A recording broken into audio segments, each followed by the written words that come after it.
Jo, rodo dabar. Okay. Gerai. Puiku. Tai viskas, tada perimam aš. Jo, prašau. Okay, tai labas rytas visiems. Good morning, everyone. From this point, we are going to switch in English language. So, my name is Andrius Jučius. I will be the moderator for today's conference, which is called Achieving the Goals of the Circular Economy in Lithuania, what preparation capacity for recycling Lithuania needs, and how to modernize the MBT plants in order to increase the recycling potential of municipal waste.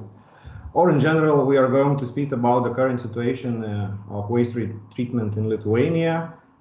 Next, let's say a few, 5 or even 10 or more years ahead, what challenges and what aims, what issues are going to happen in the future.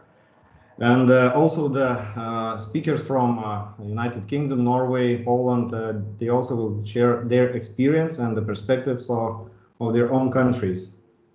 Yes, and as far as I understood, all the conference is held in English language. It's a bit challenging, but I hope that we are going to manage it fluently. So there are only a few rules because I saw that there are about 70 participants who are registered in this conference. So it would be great to have some rules. So if one of your colleagues didn't get the link, you can share it. It's the same link for everyone. Also, the rules for the speakers are 30 minutes. And after the presentation will be the 10 minutes question and answer session. So those who would like to ask the questions, there is an option in the Teams to raise a hand, and you will raise a hand, and I will see it, and then I will give you a word. Also, during the presentation, only the speaker should be allowed to use the microphone. Others' microphone should be muted. You saw the agenda, so we are starting from the 9 a.m. till the 3 p.m. So it's challenging, yeah, quite a bit. And yes, today we have participants from Lithuanian Environmental Ministry, Lithuanian Environmental Ministry Project Agency, Region Waste Management Centers, consultants from Lithuania who are working in this field, as well the companies from EU leading in this sector. And I'm glad that we have today with us also the politicians from the leading parties and the government. So I know that it's registered, but I didn't see. But yes, we have Lithuanian Parliament member and the Environmental Committee Chairman, Mrs.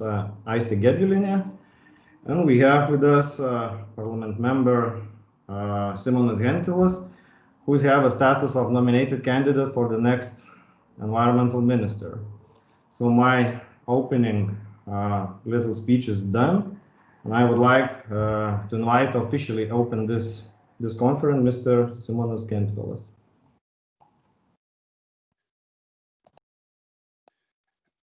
Hello and welcome. I hope you can hear me.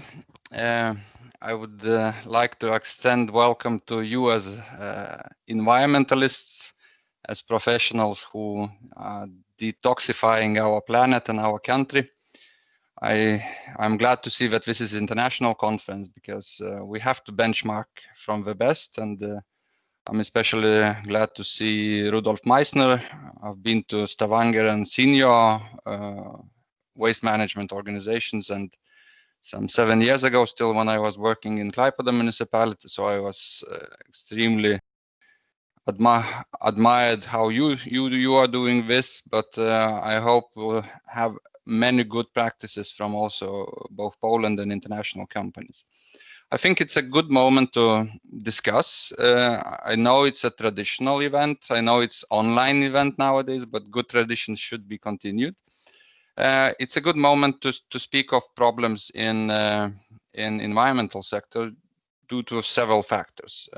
First of all, we are on a starting position to prepare national waste management, and this is good occasion to identify the main concerns of what is functioning, what is not functioning, and proposals from outside how it should be improved. especially having in mind that most of the European funding is already invested, and we on some occasion have invested in some sectors, and have to be what's the future? What's the future? Because the taxpayers of Lithuania will have to pay all the companies. The second good opportunity why to have this conference is because the new government is starting. Me as a politician will probably have a very active next week with new government stepping in to the power. On Tuesday, government will announce in Parliament the new 4 years long program, and I think it's good time to speak of current problems with a new fresh start. I'm very pleased that this conference about circular economy is initiated by municipal waste centers because seen from the legislation, they shouldn't care much about recycling. Yes, they do care about and they operate the collection facilities. But by mission, I see that waste management centers, regional, they are having much more broader mission than just their legislation appointed mission. So I'm very glad that you are taking a broader view and you are taking responsibility on the whole, the challenges of the whole country. From me as a politician, I have to say that on Tuesday we'll open up and announce the main goals for 4 years and goals for 2030. And I have to state at least 3 goals. We'll focus on jobs creation. We'll focus on jobs creation, and we'll tell the Parliament that we are ready to establish 10,000 new jobs in waste management sector, and especially in circular economy and new jobs. This meaning that the recycling rate has to increase dramatically. We'll also set a goal to achieve 5% landfilling goal on 2030. This is a double ambition compared to what European Union asks for us. But if we want to be ambitious, we have to set a long-term goals, and I think you as innovators and professionals have separate measures to achieve this. We'll also speak in a broader sense of ambitious cities and ambitious regions, and we'll announce that we'll finance a pilot project for first climate neutral and zero waste city in 2030. And one of the Lithuanian cities, which is with its management and companies, if willing, will have a subsidies from the national government to achieve this goal. So my statement is that things has to be changed dramatically, but changes has to be systematic, and all of you have to be on board. Both ministry, both the sector professionals, and how will we achieve this? I think the path to it is good legislation, a good manner of legislation, and this I think lacked for recent 5 years. I think we have to have a schedule of amendments where the professionals know what comes next year, what comes in 2 years, and we have to be clear about what kind of regulation we have on a national level, in the Parliament, and on ministry and controlling institutions. We have also to change our financing measures to foster recycling. And as we know, it's sometimes polluter pays principle is inevitable, but it's actually it's gone around.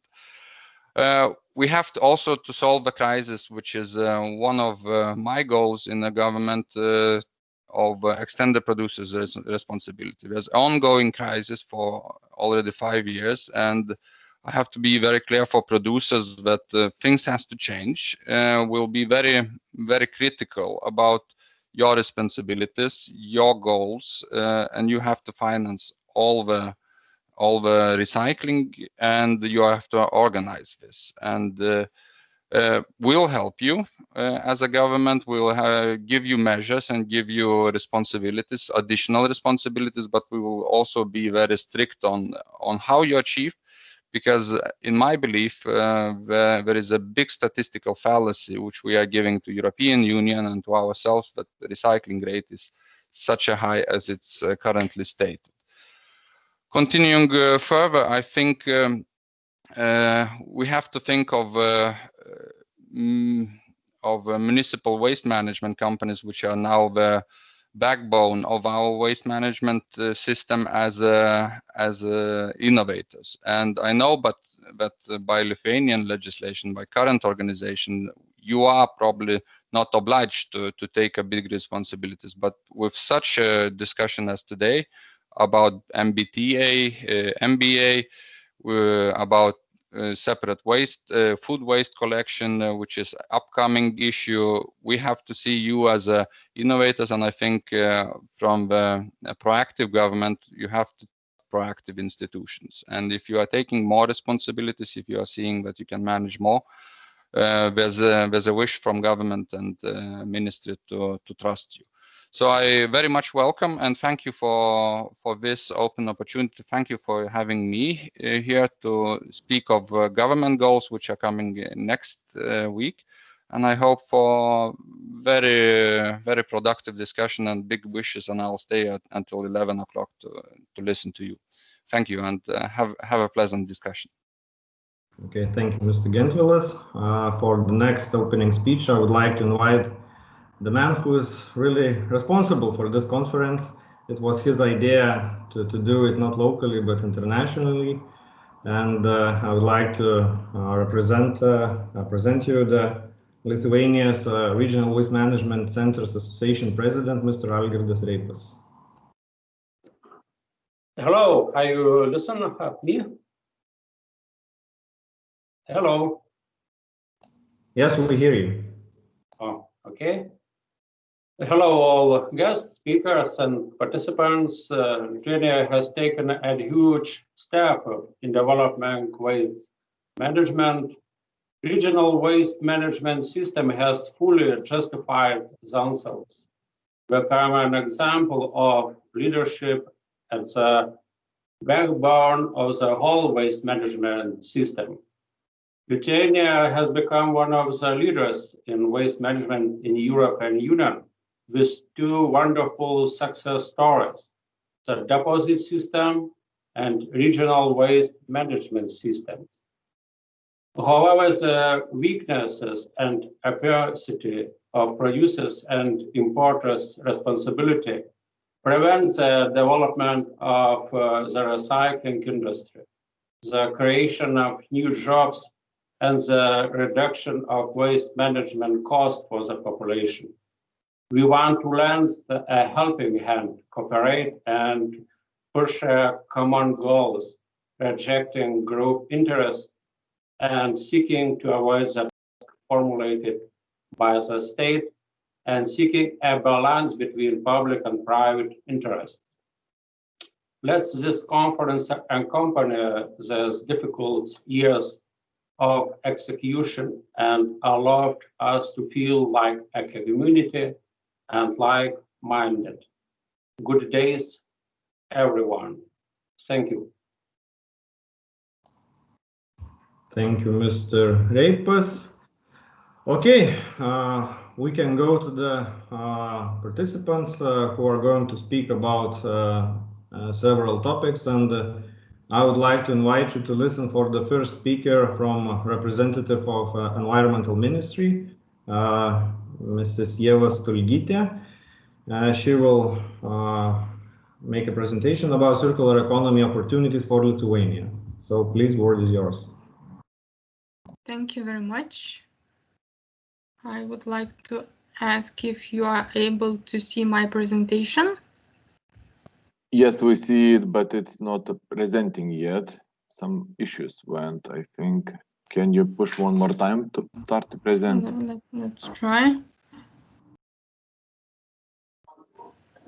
Do you see it? We see the presentation, but it's not in presenting mode. But it's all Because- right. We can see it, no problem. In my computer, it's in the presenting mode. That's why I have asked. Sorry. Maybe one more time. Yes, try it one more time. Or you can start to present just the presentation or the desktop or your desktop. Just try. Let's try one more time. It's always technical issues. No problem. I will try with desktop and then. Mm-hmm. How about Yes. now? Yeah, It's okay perfect. now. Perfect. Mhm. Okay. So first of all, I would like to say that I'm really glad to be here today, here in this conference, and we are really happy that there are such initiatives that we can gather together and discuss about circular economy. And for it, it's really important that circular economy is becoming more and more popular topic, and not only at the governmental level, but also society and local authorities show their interest. So we see the opportunity that all together we can make an impact and shift our economy towards circular. So first of all, a little bit about the circular economy. So in 2015, when European Commission presented its first action plan for circular economy, the society started to speak loudly about this and the need to transform economy into circular manner. And economy has to change from linear, where we take raw materials, make a product, just use it, and then dispose, into the circular one, where natural resources are used in a smart way, and after use the product, we can produce it, recycle it, and we can use it as a secondary raw materials. In the beginning of 2020, European Commission presented the second Circular Economy Action Plan, where the majority of attention is focused on the design and production for circular economy, use of secondary raw materials, with the aim to ensure that resources are used and kept in the circular for as long as possible. And this is a long-term European strategy which gives us opportunity to transform our economy and generate new and sustainable competitive advantages. We see as a government plenty of opportunities of circular economy, and we think that the ones which will be able to adapt with new conditions as soon as possible will gain a long-term advantages. Of course, Lithuania has a successful stories in circular economy, but actually there is a lot of long and heavy work ahead of us. So as I mentioned, after the first Circular Economy Action Plan, the waste package directives were revised and Commission set a new targets and requirements for 2030 or 2035. And with this target, Commission tried to stimulate us, the member states, to turn a higher gear and find a solution how to spur our economy into circular manner. So the attention is paid to waste prevention, and with this aim, we have set a first quantity goal to reduce food waste by 2030 twice. Till 2030, we have also an ambitious target for municipal waste to recycle at least 60% and to 2035 to landfill not more than 10%. We as a government see the opportunity and need to set even more ambitious targets to landfill not more than 5%. Also, there is a target set for packaging waste and packaging recycling, and there are requirements for new separate collection schemes, and so on. Also, in 2018, there was a plastic strategy from the European Commission, and the very ambitious proposal was adopted to fight against single-use plastics.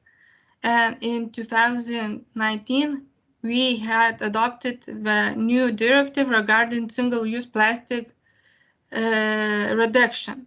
With this reduction, with this directive, we have to find a solution and alternatives for single-use plastic products, which is actually not recyclable, and we have to change it into the product which is more friendly to environment.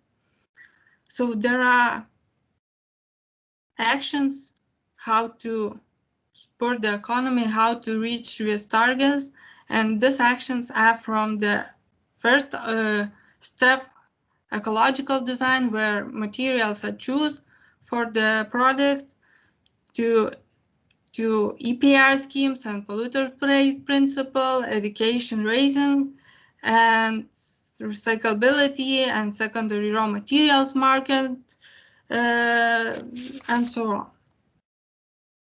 So where are we? As circular economy targets are achievable for us? This is the main question, and during the previous 10 years, we have to admit that actually we did a huge job, because in 2011, we landfilled more than 77% of municipal waste. Now we, in 2019, landfilled a bit less than 25%. And recycling rate, it looks like quite well for us. It's almost 50%, and packaging waste recycling is almost 62%. However, from 2020s, the calculation rules for the statistical data will be changed, and we think that this can affect our statistical data. And nevertheless, our waste statistics looks quite good. We have to admit that we do not close the circular loop. Circular material use rates shows us that material resources used in the European Union are not coming back to the new products, and we are not saving primary raw materials from being extracted. So this rate in Lithuania, as I mentioned, is low. It's 4.5%, and it's more than twice below the European rates. Our neighbors' rates is better. For instance, Estonia has 11.8, and it's more than European average, which is 11.7, and Poland also has around 10. So there we see an opportunity which could be developed. So we have to develop new innovations, research, and promote science development in order to create high-tech and sustainable production and new innovative technologies. Also, we have to support and develop pilot projects and the upscaling of emerging innovative technologies such as advanced mechanical or chemical recycling of plastics and use of secondary raw materials into new products. The strengthening of our internal secondary raw material market can reduce the dependency on primary resources, and we can increase our autonomy. Digitalization is also a circular economy model which can offer new possibilities for manufacturing, consumer, and can help us to grow economy. Also, we see the possibility to create new jobs, which is new jobs for high quality employees. So from our point of view, municipalities and regions should be interested in order to attract new business enterprises and new investment into the region, and it can strengthen the competitiveness, jobs, and well-being at the region.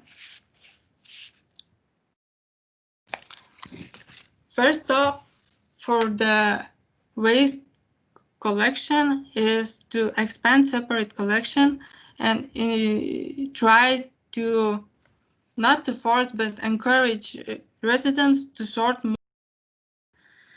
So with the circular economy directive packaging, member states has a new requirements for separate collection, and we have to collect food waste and bio waste separately from the end of 2023, textile collection and hazardous waste collection from the household from 2025. Every year, Ministry of Environment is carried a survey regarding residents' habits on sorting, and according to this data, we see that more and more residents say that they collect more waste. In 2020, the answers was that 55% of residents say that they are sorting all types of waste. However, in reality, we see that maybe people just think that we sort properly all kinds of waste, but actually we need to increase the news, the communication regarding sorting waste properly, and we have to give the possibility for residents to have a really good municipal waste service and its collection service. So why we need to expand separate collection? Because the which is collected separately, it's collected at a better condition, and after this collection we can recycle more waste into secondary raw materials, which is used into new products. In order to improve the quality of municipal waste service, it's worth to think that it may be useful to set a common communication system and common recycling system with clear information and unified pictograms in order to make clarity and convenience for residents. In this case, residents will be able to understand easily how to recycle waste, and we can receive better results.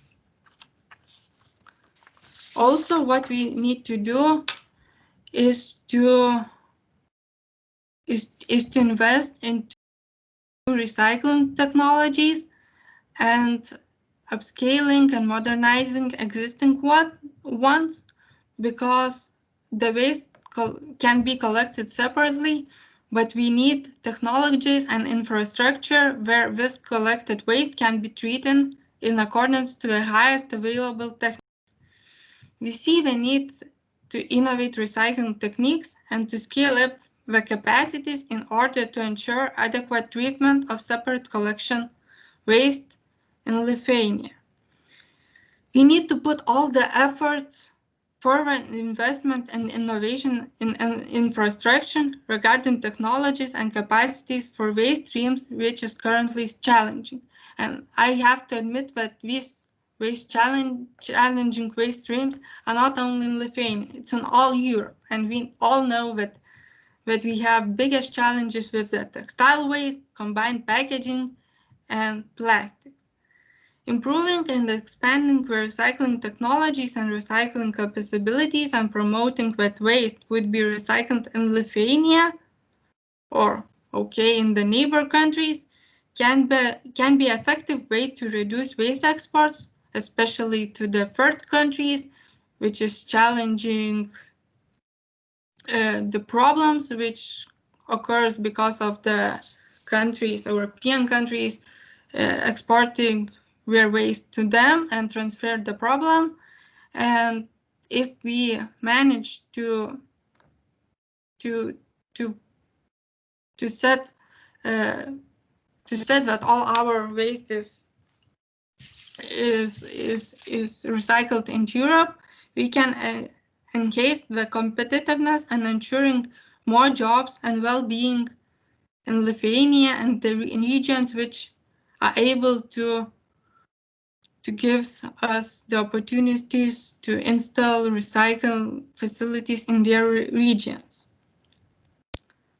The green public procurement is also an effective way to improve and to spur the economy towards circular, because public procurement accounts a large proportion of European consumption. It's nearly 20% of all money, and actually it can play a key role in circular economy, and we can promote circular economy via green public procurement and maybe set the mandatory requirements for it. So we have to admit that the current situation in Lithuania is not very good, and it's not an efficient tool yet, because regarding the statistical data, only 7% of all public procurements are green. So we see the opportunity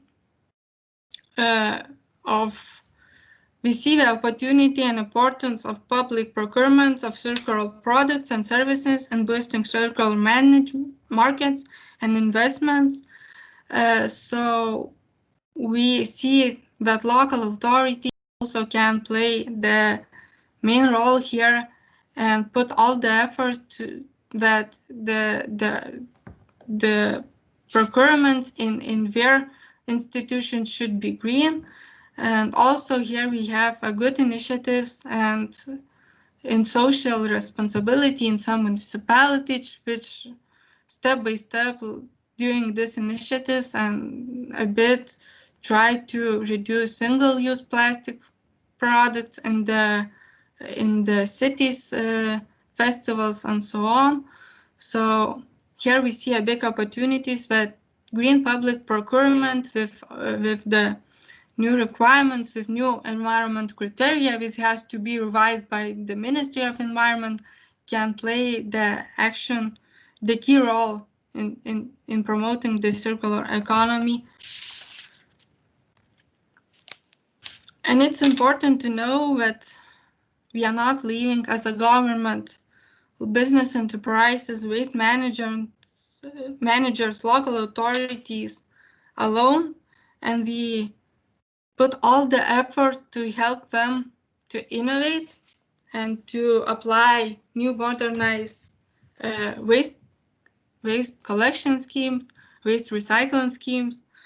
So via European Union and national funding, we are planning to expand separate collections schemes, promote the reuse of products and goods, creating financial initiatives to promote repair activities and waste prevention, investing into new recycling technologies and facilities and modernizing the existing ones, pay attention to awareness raising campaigning and to develop educational programs for children in order to change the habits of residents and their behavior, strengthening the competence of employees and business enterprises, producers, importance, waste management regarding chemical use in the products and appropriate hazardous waste identification.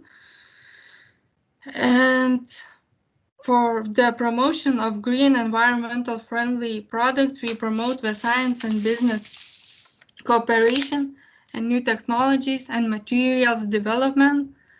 So we all together, business, science, local authorities, and the governmental authorities are essential to work together and to enable the conditions for circular economy development in the country.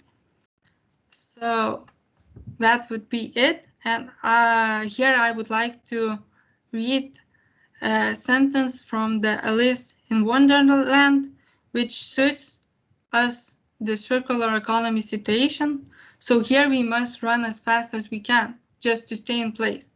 And if we want to go anywhere else, we must run as fast as that. So thank you very much. Okay, thank you, Eva, for your presentation. Do we have a question for Eva? There is an option to raise a hand. So I don't see any. So I would like to ask one question. Yes, of course. Okay, does the Environmental Ministry has the strategy for the producers who are releasing into the market the packages who are not recyclable, or combined packages who are hardly recyclable? I'm asking this because we've been in Norway, maybe Mr. Rudolf Meissner later will explain their experience, and even municipal waste centers can make the influence to the producers who are releasing the non-recyclable packages. So my question is, does the Environmental Ministry has some strategy about that? Yes, of course. We are doing all what is possible in order to reduce the amounts of packaging which are not recyclable to place on the market. So maybe all of you know that the new fees was applied by Seimas in the middle of the year, and from 2022 there will be two differentiated fees for recyclable and non-recyclable packaging. So of course the fee tariff for non-recyclable packaging will be bigger. And at the same time, we see that, for example, combined packaging, yes, we admit that this type of packaging is not recyclable in Lithuania, but we see that in other member states or even some part of the world, there are techniques that combined packaging could be recyclable. So we would like to pay attention and to invest in the technologies that maybe we can apply these technologies in Lithuania, and with that we would give a competitiveness to us.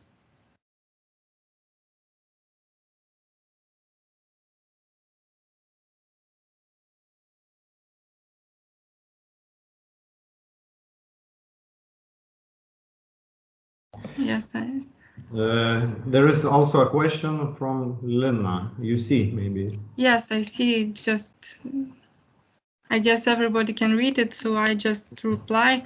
Of course, we will open the process of National Waste Management Plan, and even now we are opening it because, as all of you probably know, that there is a study carried currently, and we have the study received from our consultant. So now we are evaluating it, and of course the study will be available for all the stakeholders and for everybody which is interested in it. And after the study about co-creation, yes, of course, and after the study, of course, we will open and we'll be organizing events regarding the discussion of this waste management plan, which is upcoming. Okay, thank you. Do we have additional questions? Okay. So thank you, Eva, for your presentation and the answers. Thank you for having me. Okay, next, moving forward, we have the Lithuania's consultancy and legal company Smart Continent, and director Karolis Blebas, who will tell us about current situation and lessons learned, capacity calculations and scenarios. Do we have Karolis with us? Yes, you do. Okay. But I can't show the presentation. Okay, Karoli. Andrew, can you try to do it? Can you do that? Try it. I can't. No, not you, Karolis. Karoli, I am Karolis. Yeah, žinokit, I cannot do his mark. I can't mark him as a participant speaker. Should be done by you.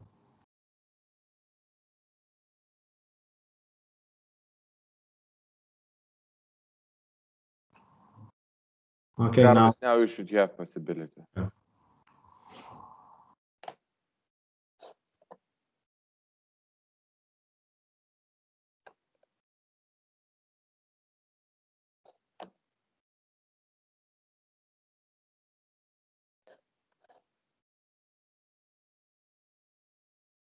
Carol, please unmute yourself. Do you hear me? Now, yes. Okay? Yeah. Okay. So hello all. Given that we are currently preparing an analysis that will be used in the preparation of the National Waste Management Plan, today I will briefly present its results. I have made some adjustments to the subject of the presentation, but I hope you don't mind. And also I would like to say that the short form of the presentation is not so fluent, but I believe that it will benefit you somehow. So to start with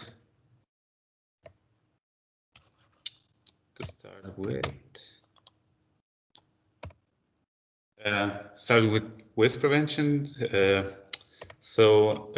In the context of declining population and booming economy, waste generation is increasing in Lithuania, and the greatest impact on the overall generation of waste have construction and municipal waste and construction sector.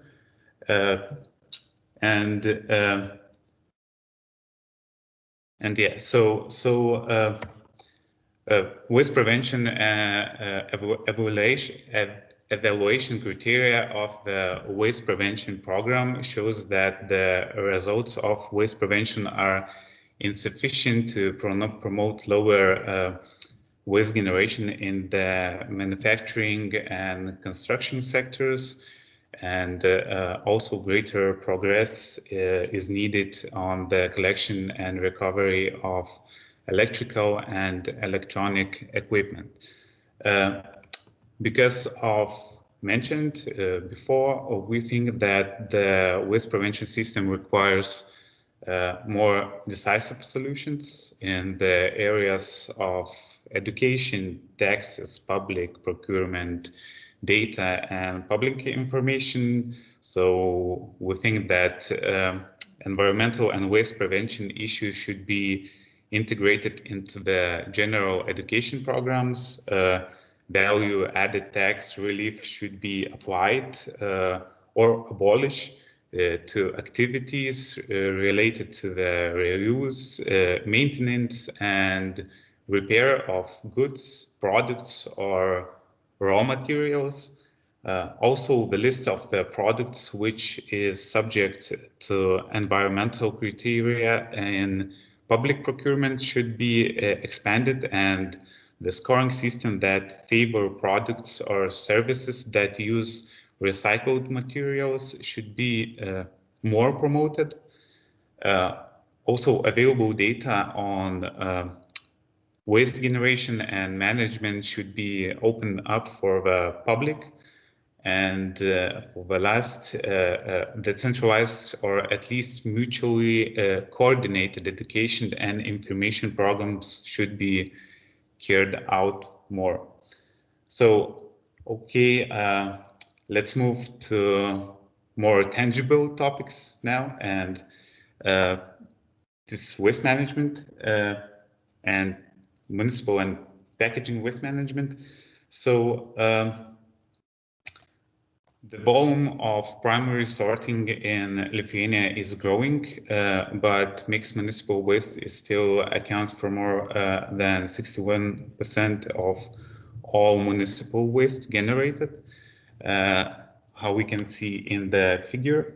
So mixed municipal waste is still dominated by food, plastic, paper, and cardboard, textile waste.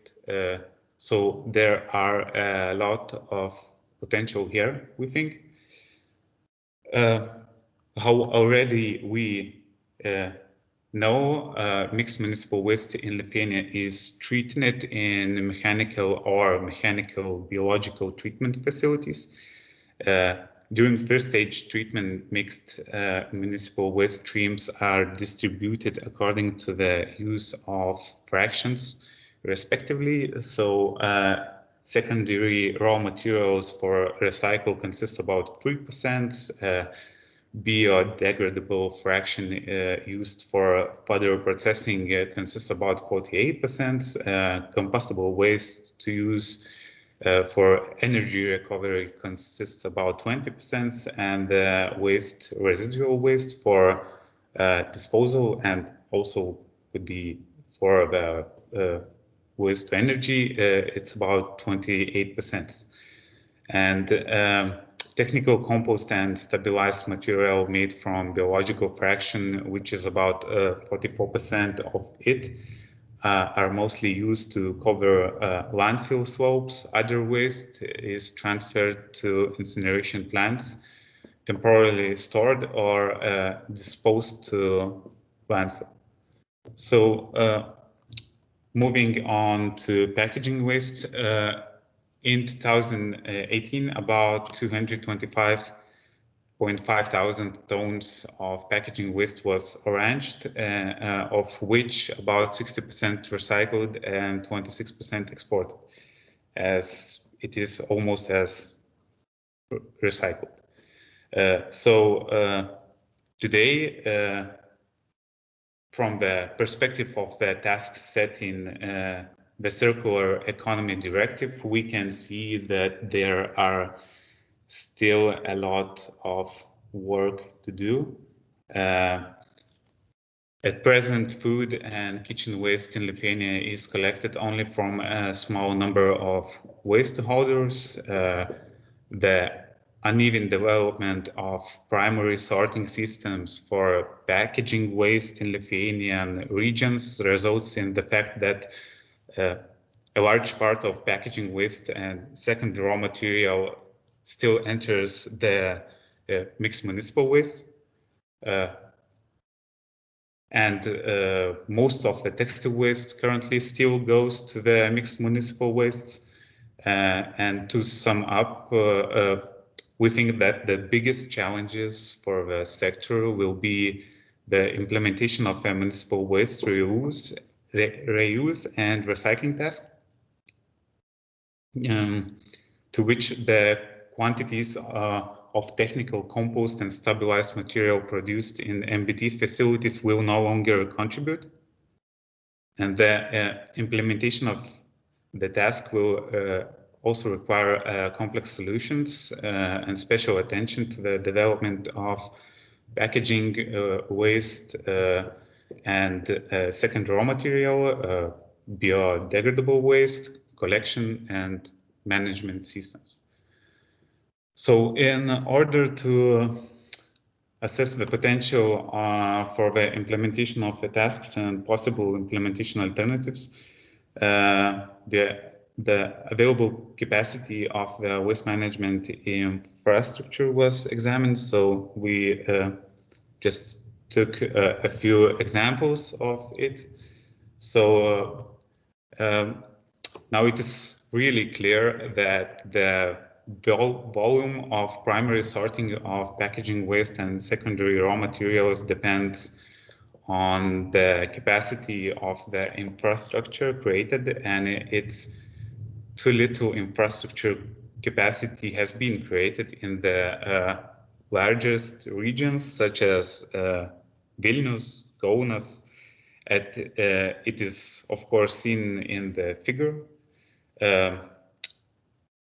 Food and kitchen waste collection capacities in Lithuania are basically developed only in the few regions, so all we can say that it must be developed further, and it already should it be developed.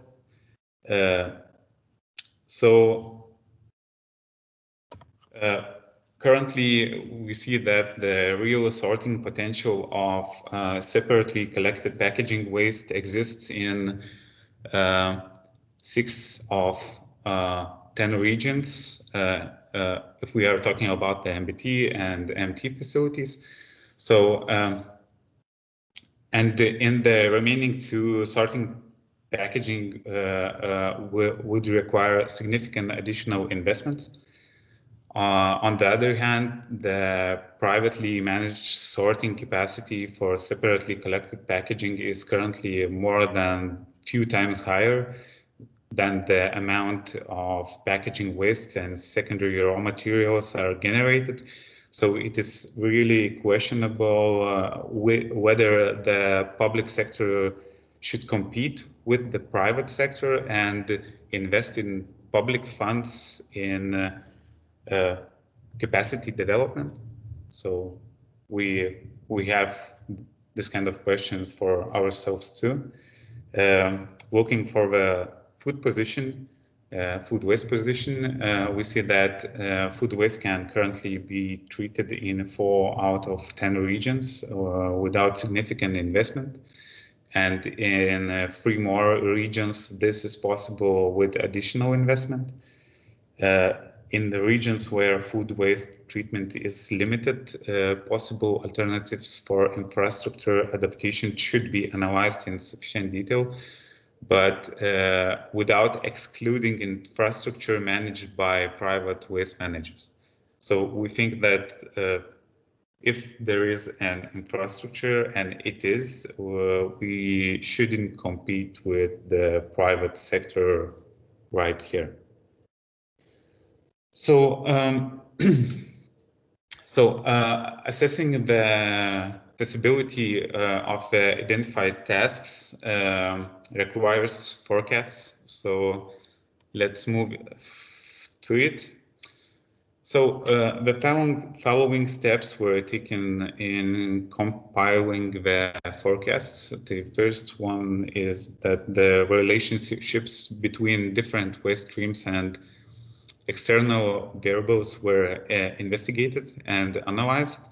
The second step was that different forecasting models were developed and compared with each other according to the selected model. So we developed about 400 different models here. And the most accurate forecast model has been selected for each type of waste, and the final forecast has been made. And how you can see, according to the forecast, the generation of municipal waste will decrease from about 1.2 million tons in 2018 up to 1.1 million ton in 2040. Sorry, and the different situation is planned with the packaging waste. It is considered that the amount of packaging placed on the market will grow from 354,000 to 480,000 in 2040. So based on the results of the shortly presented analysis, the following assumptions was made. So the first one is that the forecast okay, so you can see it. So forecasts follow the conservative assumptions that the distribution of separately collected waste management activities will remain the same. It means that if we have some kind of waste, like metals from packaging, the recycling, disposal, recovery, and incineration percent will be the same in the analysis period as it is in 2018. So the second one is about the collection of food. So we assume that the collection of food will be about 55% of food waste generated per capita in 2035 from 2023. And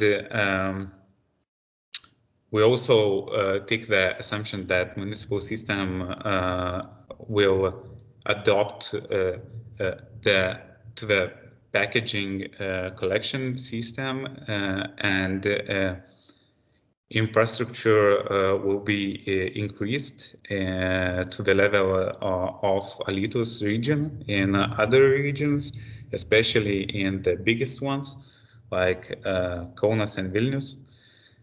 Also, we do the assumption that separate collection of textile waste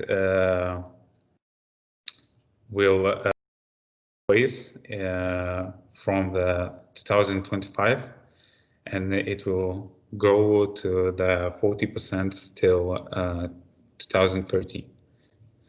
So of course we do the assumption that the mixed municipal waste left after the primary sorting will be proceed in MBT and MT facilities for the period of analysis. So based on the assumptions already discussed, it has been established that in order to achieve a task set in the EU directives from 2018 to 2040, the amount of mixed municipal waste should decrease about in half. It's from 767,000 tons to 370,000. And of course, this mixed waste should be treated in the MBT facilities, which results you can see here in the different figures. Here we have mechanical treatment and here biological treatment. So based on these modeling results and the assumptions, the implementation of the relevant tasks was assessed, and here are the results of it. So we think that it is possible to gain it with a separate collection and with the help with the private sector and MBT facilities for food processing, and that's it. So this is the end of presentation. Thank you for your attention. Okay, thank you, Karolis, for your presentation. Do we have questions for Karolis? Yes, if I can, I have a few questions for Karolis. So Okay. First of all, thank you very much for such an interesting presentation. And Karolis, do you have the information, what is the level of municipal separate collection for packaging from total release to the market? Yes, of course, I do. What is the levels? Can you share it? Right now, please. I don't know, can maybe just tell what is the approximate? Yeah. So, you know, right now there is a lot of data, so I can specify this question because it's just one detail from all the data. So okay, but so maybe I can give you an information. Okay. Later. Okay. And can you tell me, is it included in the national plan the information about what is the capacity for recycling plants for packaging wastes in Lithuania? Here is a very big problem because it's very hard to separate the packaging waste from other materials, because when you have a plant, you have a capacity for a lot of waste. There is packaging waste can be only one part of it, and to say that the capacity could be used only for packaging waste is also would be not right. So that information. We put that information in the plan, but we cannot conclude and tell that we have some lack of capacities or too much capacities because of how the data is collected and adjusted. So yeah, here is really a big problem, yeah. And the data collection of this kind of part should be implemented in the future. Thank you, Karolis. And maybe one final question. What is your opinion about the separate collection infrastructure in Lithuania? Is it developed enough, or should it be developed more? So how well, I already mentioned that there is regions where development could be much higher than it is right now. Okay. Okay. Which is the regions? I'm sure that is Vilnius and Kaunas for sure. Okay. Thank you. Okay, I see Algirdas raising a hand. So Algirdas, your question. Thank you, Karolis, for your presentation. And we see that it's a long time you're doing your job and consultings. And what is the difficulties you have, and why it's so long time it's need to prepare the data about situation in Lithuania, because in all regions it's need to prepare regional plans, and we can't start with that. Thank you. So there is a lot of not the problems, maybe how can I say issue. Yeah. Challenges. There are challenges more than problems, maybe. So of course, the first thing which is the most challenging, that the data it's a lot of subjects who gathers the data, and they gathering the data not in the same I know manner, and the data is not always could be reached by public, and the data doesn't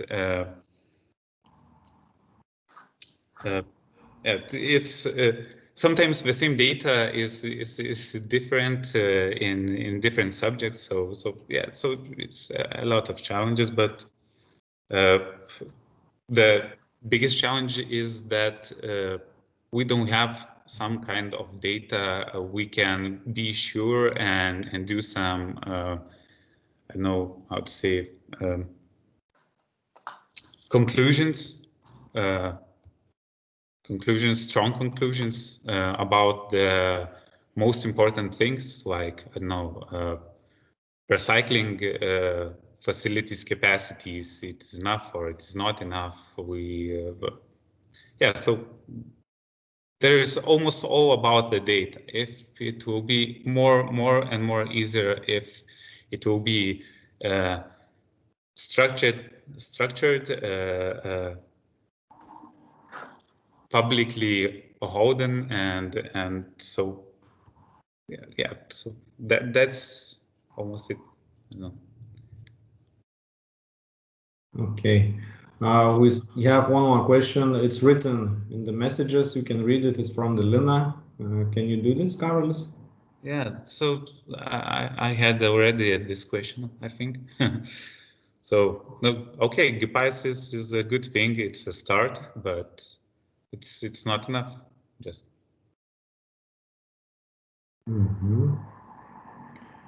Do we still have another questions? I can't see any raised hands or questions. So all right, thank you, Karolis, for your answers and your presentation. Off the screen. Okay, so now moving forward, and we have the first speaker from the not Lithuania, is from UK, representing the Eunomia Research Consulting, the company which is working internationally in the waste treatment field. And Mr. Andy Grant will speak about 3 case studies of European holistic waste management and how those influencing work on a holistic system for Poland. So, Mr. Andy, the word is yours. Yeah, good morning all. Let me just make sure I have the presentation. Can you see the presentation slides? No. You are okay. not presenting. Not presenting. So.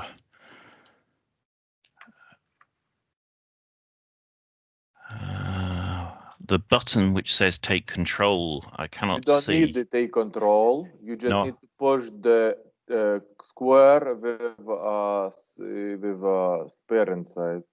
It's next to your Share microphone. content. Yeah, I got you. Share. Yep. Has that worked? Yes. Great. Good stuff. Thank you. Yes, good morning all. Thank you very much for asking me to present at your conference. I'm going to spend the next 30 minutes discussing work that we've done where we've looked at 3 case studies in different parts of Europe and how we're using the results from those case studies to look at work in Poland. And so essentially, we're looking at what we would consider to be holistic waste management systems that can achieve high levels of circularity in municipal waste. And there are 3 key components to that, we believe, in order for them to be able to meet various targets. We do think that deposit refund systems are important, and so we examined those. We clearly need to look at separate collections of various materials for recycling. And we've looked at the role of then sorting mixed waste fractions of materials once other materials have been separated through separate collection streams. And to do that, we've looked at 3 case studies. One covers municipalities in the Stavanger region. I'll refer to it as Stavanger region in Norway. And they're the municipalities that feed into the facility run by IVA. And you'll see that Rudolf, who works for IVA, is also presenting later. So hopefully I get all his information right. And we also looked at another region in Holland, which is the Friesland region. And again, a large number of municipalities feeding into the facility run by another local authority company there called Omrin. We also looked at the municipality of Milan in Italy. And the work we did was to examine all their existing systems and work out essentially how they're performing against various targets, which I'll discuss in a moment. And then the project that we're undertaking at the moment is to apply those findings for the development of systems in Poland. So we're essentially working under a number of targets here in our considerations.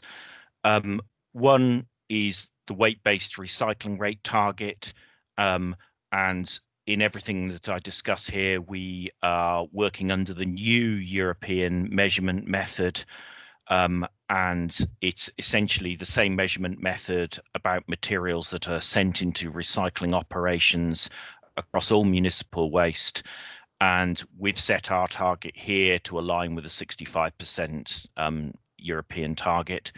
In the background, we're also considering other targets, such as the various packaging targets and the single-use packaging directive targets.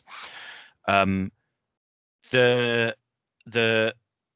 other target that I will talk about this morning is one that we're calling the greenhouse gas target. So it's a climate change target. And we believe, although this isn't a formal target for waste management in Europe, waste management clearly has a really important role to play in getting resources back into the circular economy, and circularity of resources has an extremely important role to play in climate change. And this target is essentially designed to measure the performance of systems in returning high carbon value materials back into a circular process. And so essentially, it sounds like a recycling target because it's on a scale of 1 to 100, where if you recycle all materials, you would get 100% greenhouse gas target recyclability. But because each metric is applied to each material, individual materials have a higher or lower impact on that target in relation to how carbon intensive those materials are. There's a final target that we don't measure at the moment because we've been unable to find good data, but we're also specifically interested in plastic loss to the environment. We've looked into that, but it's not something that we can deal with in terms of a measurable target at the moment. So I mentioned the 3 case studies. They have a range of different urban-rural natures. So Stavanger, a relatively large town and surrounding smaller towns and rural areas. The Friesland area in the Netherlands that we looked at, again, some large towns and smaller towns surrounded by rural areas. And then the municipality Milan is very much a dense urban area. So population of the Stavanger area, the smaller of the 3, but the other 2 areas in excess of 1 million population. And there's also a range in how much of that population is served with shared waste containment, so living in apartments. And so the figure in the Netherlands I need to gather, but it's probably similar to the Stavanger area, with about a quarter of the population served with shared waste containment, whereas, as you may expect in the dense urban area in Milan, it's about 80% of the population. I'm not going to go into much detail on deposit refunds systems, except to point out that there is one in Norway, so it covers the Norwegian case study, and there is one in the Netherlands. The scope of the one in the Netherlands is relatively narrow scope, and it doesn't include the full range of PET bottles and so forth. And both of these systems don't have much in the way of glass materials running through them, which is important to understand when we look at some of the results.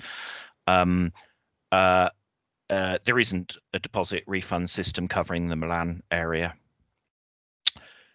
In terms of separate collections, all 3 case studies have a high degree of coverage of separate collection systems for virtually all of the relevant materials.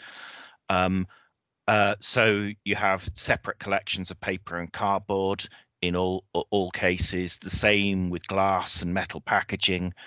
Plastic packaging is interesting because Milan does have separate collection of plastic packaging, but in the Stavanger and the Friesland cases, the municipalities have stopped collecting plastic separately, and that's because both those case studies have mixed waste sorting capabilities for removing plastics there. So essentially an interesting difference there in that Milan does not have mixed waste sorting and is solely reliant on separate collection of plastics. All 3 again have separate collection of food waste as a separate stream, and also of garden waste type materials, green garden waste materials, and all have that residual waste frequencies are charged to service residents, and the frequencies are relatively low, so typically once per fortnight. And just a couple of examples there. So these are pictures from the Stavanger area of collections, and including large proportion of their shared waste containment is in the form of these underground containers. The Milan food waste collections we think are quite relevant to the case study results. So they have a high frequency of collection of food waste in Milan, typically about 3 times per week. There is essentially mandatory separation for service users of food waste, and a high degree of enforcement of that requirement to separate out food. And enforcement officers have the ability to be able to levy fines on the housing associations if there isn't separation of food waste, or if the food waste is contaminated. I mentioned earlier that there is mixed waste sorting capabilities. There is none in covering the Milan area. but both in Stavanger and Friesland, they are both extracting packaging materials mainly from mixed waste. So this is the material that's left after separate collections. You'll hear more about the Stavanger facility, I'm sure, from Rudolf, and that's a picture from there. The Friesland facility essentially is removing similar materials, but is also an MBT plant. And I think the important point here is in both these cases, both in Friesland and Stavanger, the respective EPR systems make payments for the packaging materials sorted from mixed waste. So that's probably one of the important features about essentially why that system is working to extract packaging waste. So what does that look like in terms of current performance?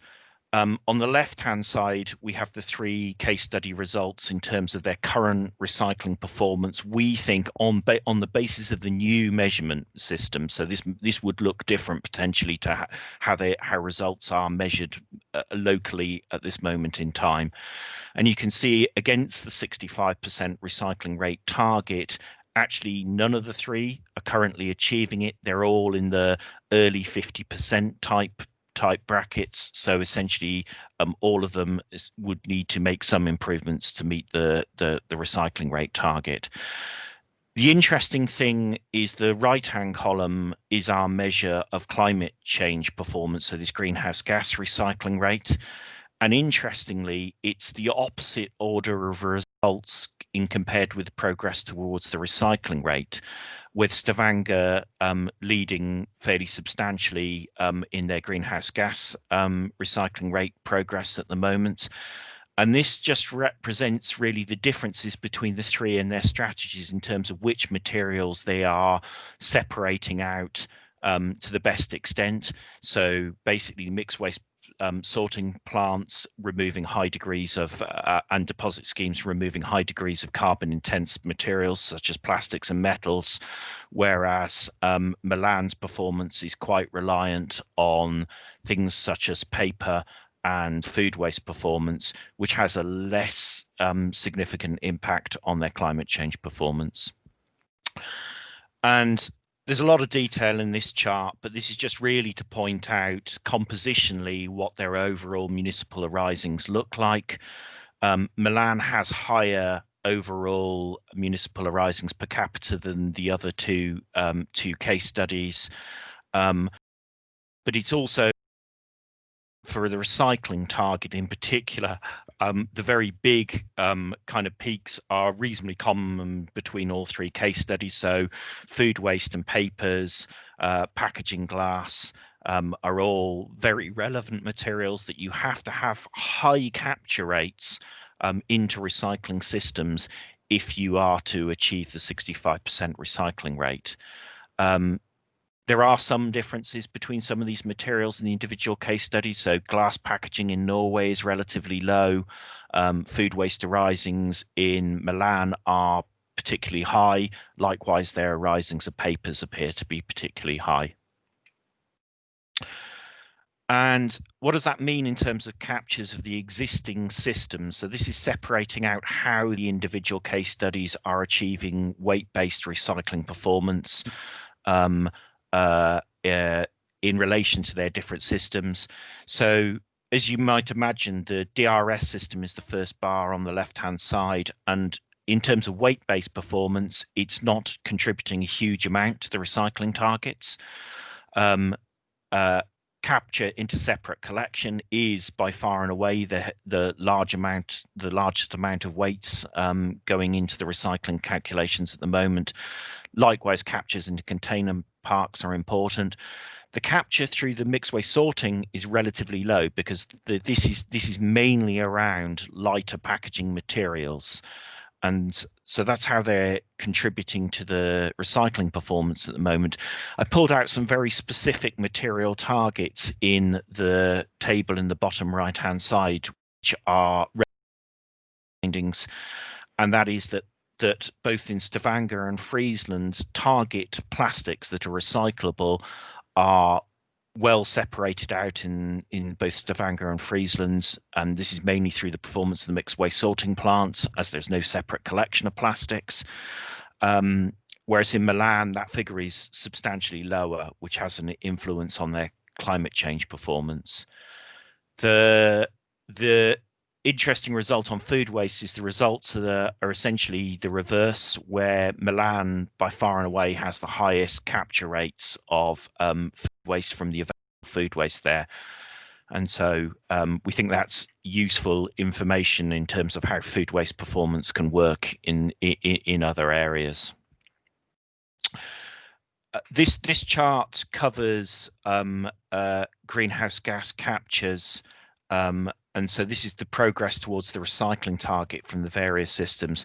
And I think the thing that becomes interesting here is that what becomes apparent is that the role of the systems such as deposit refund system on the left and the mixed waste sorting on the with the second in from the right is that they are contributing much more in terms of climate change performance than they were against the weight-based recycling targets. And that again, I think, is an important finding for when we're thinking about how waste management practice can contribute to a climate change. As I pointed out, essentially are meeting the targets that we would like essentially them to meet at the moment in terms of case studies. The DRS systems, we think in Norway already exceed the single-use plastics 90% beverage plastic collection rate that's required. In the Netherlands, they need to widen out the scope of the PET bottles. And actually, we would suggest in Italy, in order for them to meet the single-use plastics target for the deposit refund system is most likely going to be necessary. In terms of separate collections, the main improvements in Stavanger and Friesland areas need to come from improved separate collection recycling rates, and this is particularly in bio-waste. So essentially, in order to get to be able to easily meet the 65% targets, we think that bio-waste captures and separations need to be higher. But also in various cases, further separations of textiles, papers and glass are all going to contribute to the likelihood of meeting the 65% target. In Milan, we think that's already demonstrating class-leading bio-waste recycling rates, but they also need to improve plastic collection rates of plastics, as they are insufficient really meet the climate change performance, and also unlikely to meet the 55% plastic packaging targets in the future.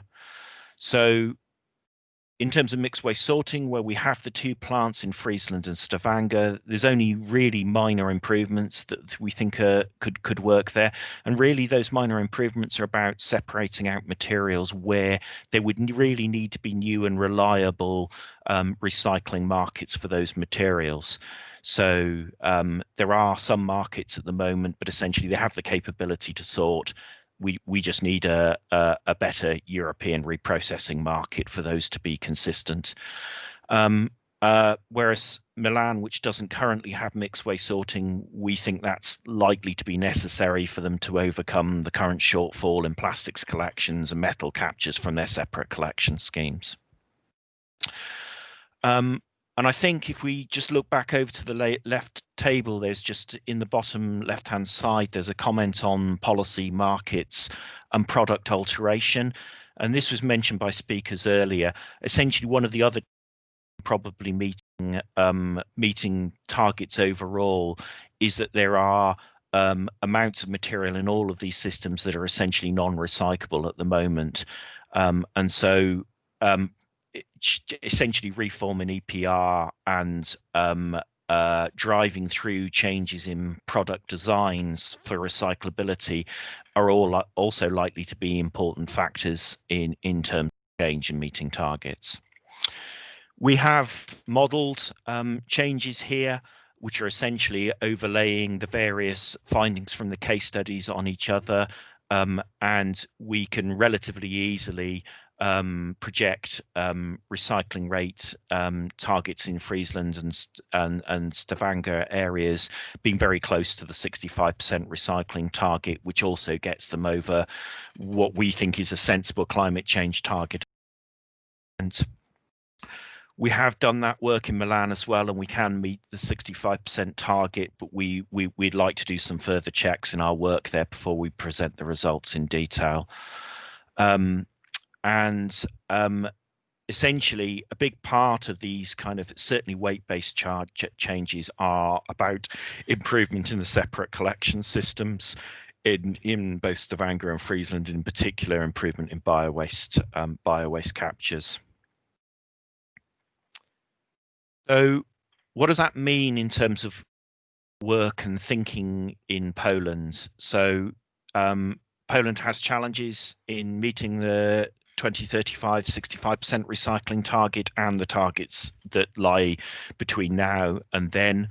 Current recycling rate is in the order of 34%, though that's under the existing measurement method.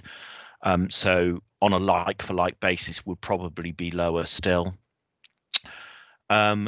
Essentially, the EPR system in Poland is actually very similar to the UK one, and in both cases is ineffective in covering the majority of recycling costs of packaging. And so therein lies a challenge in developing systems. Poland has a relatively high coverage of separate collection schemes, but the separate performance is relatively low in most cases. There are a large number of MBT plants in Poland, with a number of them being capable of extracting packaging materials effectively. But in terms of an overall country, it's likely that further investments are needed so that there is separate sorting capability, both for separate collection fractions, but also for further extraction of materials from mixed waste. And probably a common theme across Europe actually is that there's a lack of recycling markets for some materials that are necessary really for the higher recycling rate performances. So in terms of developing a more holistic model, we think it's evident that the EPR scheme for packaging needs reform.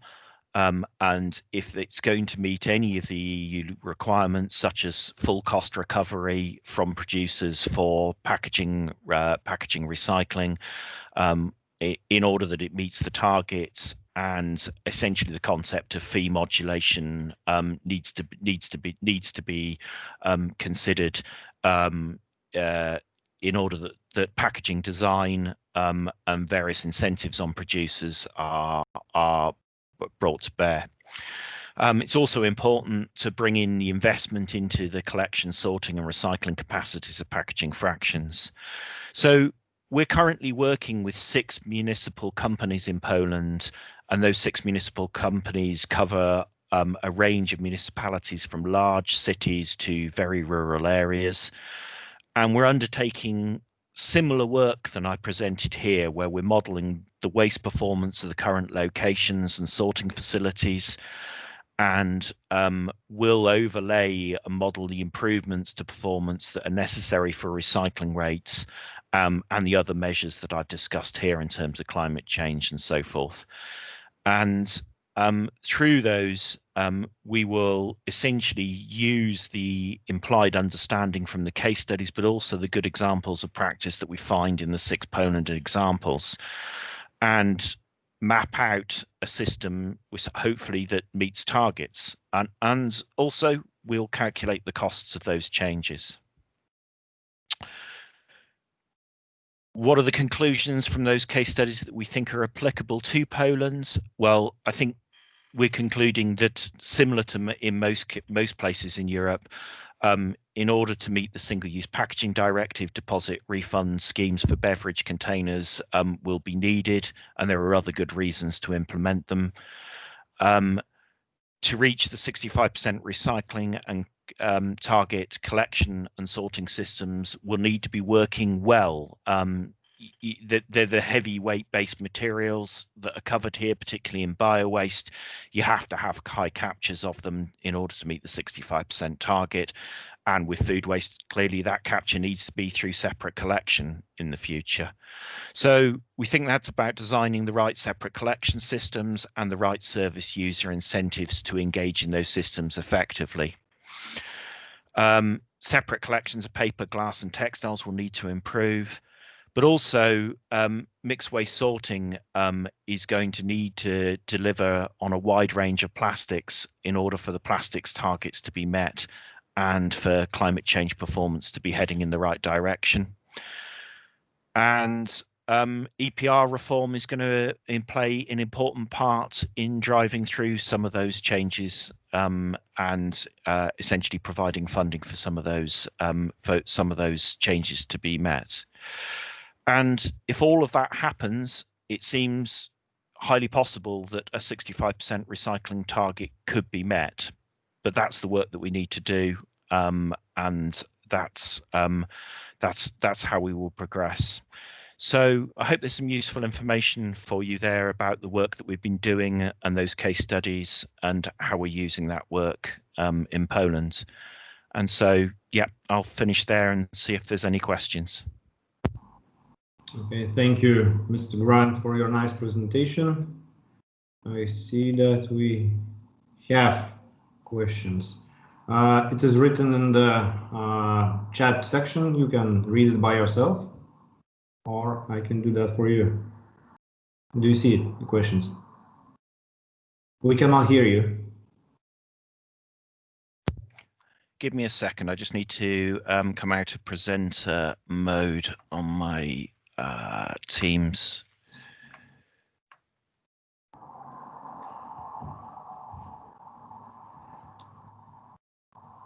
There we go.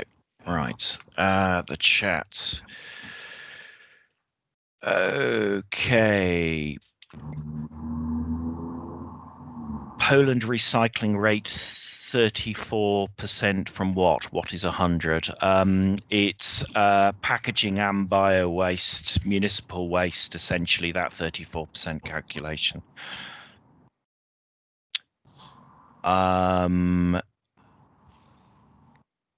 So yeah, the 75% climate change target, we have essentially set ourselves. I touched on this very briefly, but the 75% target doesn't exist in European law. We think it's a sensible measure for considering how waste management can progress towards delivering resource-based contributions to climate change. So essentially, we've determined 75% is a sensible target, and it's a good measure to be considering how the performance of systems is working against. There are also another question, so you can see it. Yep. So I think that's Anna answering the recycling rate calculation in Poland. Thank you, Anna. And tell us more about recycling markets. Yeah, I mean, I'm sure Rudolf and others can pick up on this, but essentially, in simple terms, I think we have the systems that can separate out packaging materials, but there are a number of those packaging materials that, even when separated out, don't have adequate markets in Europe. So we could point to things like PET trays, for instance, where there is no really effective recycling market once those materials are separated out. And so this is the combination, I think, of combination of product design, but also EPR schemes effectively incentivizing the development of reprocessing market for the packages that are placed on the market. So I don't know, Thomas, if that's answering your question, but that's what I was referring to, is that there's a number of materials. There are other materials as well, such as LDPE films, etc., where in order for us to be able to, across Europe, be able to meet targets, there needs to be significant growth in reprocessing capacity. Okay, I see 2 raised hands and would be the vocal questions. So Mr. Algirdas Reipas, your question. Thank you for your very nice presentation. You told about MBT plants in Poland and about modernization of this plant. In Lithuania, we have 10 MBT plants and we sorted a lot of mixed waste. What do you think? What is the future of these plants and how we can modernize these plants that achieve the European Union goals for recycling? So the plants that I'm familiar with in Poland so far are relatively modernized already and are capable of separating out packaging materials well. But these are probably some of the more modern plants that are MBT plants that have been designed to do good levels of packaging extraction and so forth. But these are the good examples. There are many other plants that probably need additional investments in them to be able to do the higher captures that are evident in the best examples. And so in terms of in Lithuania plants, I'm not so familiar, but I'm guessing that essentially the biological part of the processes is working well, but essentially you may well be in a similar situation where the investment needs to come into extraction of packaging materials and so forth. I don't know if that answers your question, but that I think is probably the case also in some of the Poland plants as well. Is that more focus on good quality packaging extraction is the necessary pathway forward. Okay, next question, Kęstutis. Thank you, Mr. Andy, for your presentation. It was very interesting. I just wondering, what is your opinion when the plastic packaging and paper packaging is collected by the same container? What is your opinion about that? Yeah, so that doesn't actually happen in any of the case study work that we've been working with, so I can't reference it directly there. I think actually what is evident from the examples in Holland and Norway is that when you have beverage plastics dealt with through deposit schemes, then actually high quality and high captures of plastics can be done simply through mixed waste sorting.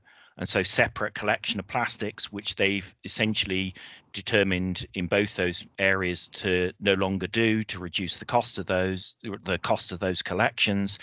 And they were also demonstrating that they are separating out very high captures of plastics and into good quality plastic recycling outcomes. So I think interesting way. I think papers is a different case in that I'm sure we'd all agree that papers need to be collected separately to get a quality paper recycling outcome. Mixed waste sorting can capture the papers that are missed from those separate collection systems, but that's kind of that you're not going to achieve the same qualities of papers.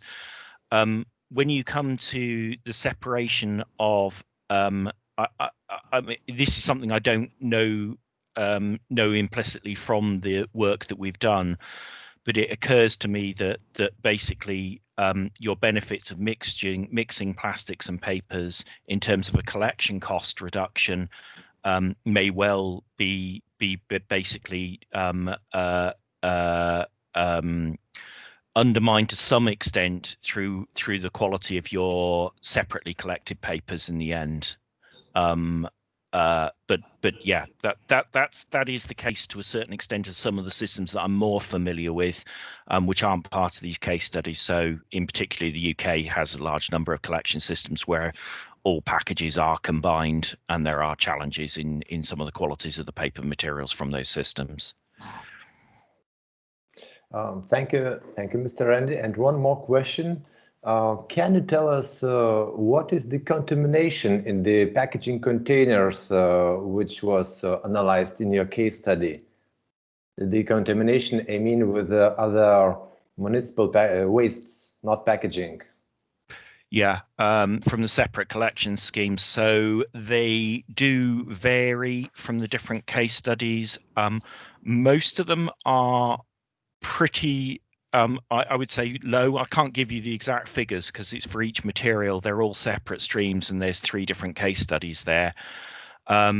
They are relatively low until you start looking at collections of plastics and so forth. And then we get into an interesting measurement of actually what is contamination in separate collected plastic streams, because you run into the concept of what is your target plastics really that are recyclable and what are other plastic packagings there that are not so useful. But I would say for the most part, the separate collection schemes are all end of contamination rates that I'm generally familiar with, and they're certainly not at the very high rates that can be seen in some separate collection schemes. I can share the information later after the conference if that's useful. Thank you very much. Thank you, Andy. Okay, as I can see no more further questions, so thank you, Mr. Andy. You can now switch off your presentation.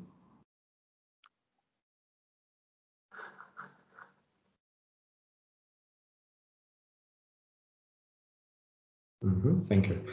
Okay, moving forward, now we have the next one from Norway, Intermunicipal Waste Management Company, IVAR. And representative Mr. Rudolf Meissner, who will speak about interesting topic, 60% material recycling of municipal waste is possible. So word is yours, Mr. Meissner. Yes, hello. Now I will try to get up my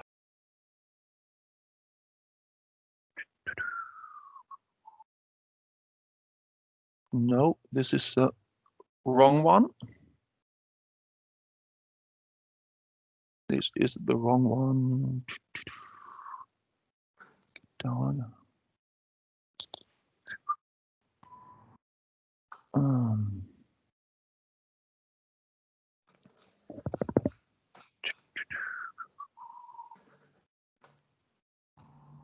Oh, I don't find the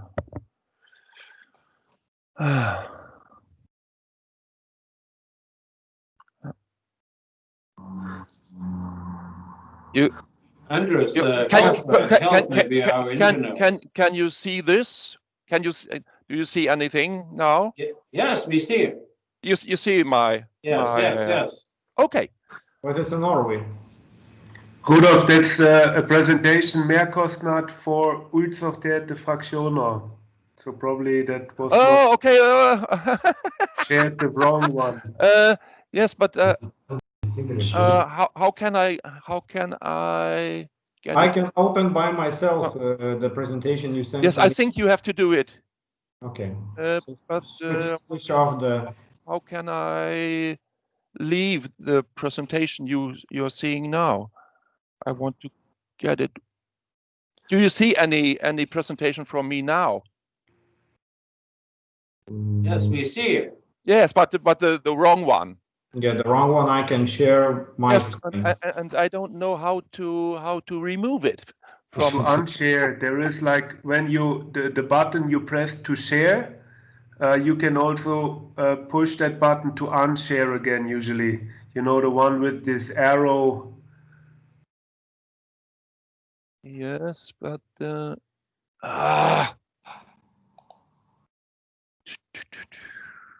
Now we see your. I think that's the one you wanted to show. Yeah. But I share my screen. Yeah. Okay. Okay, then you do that. Can you take control of this?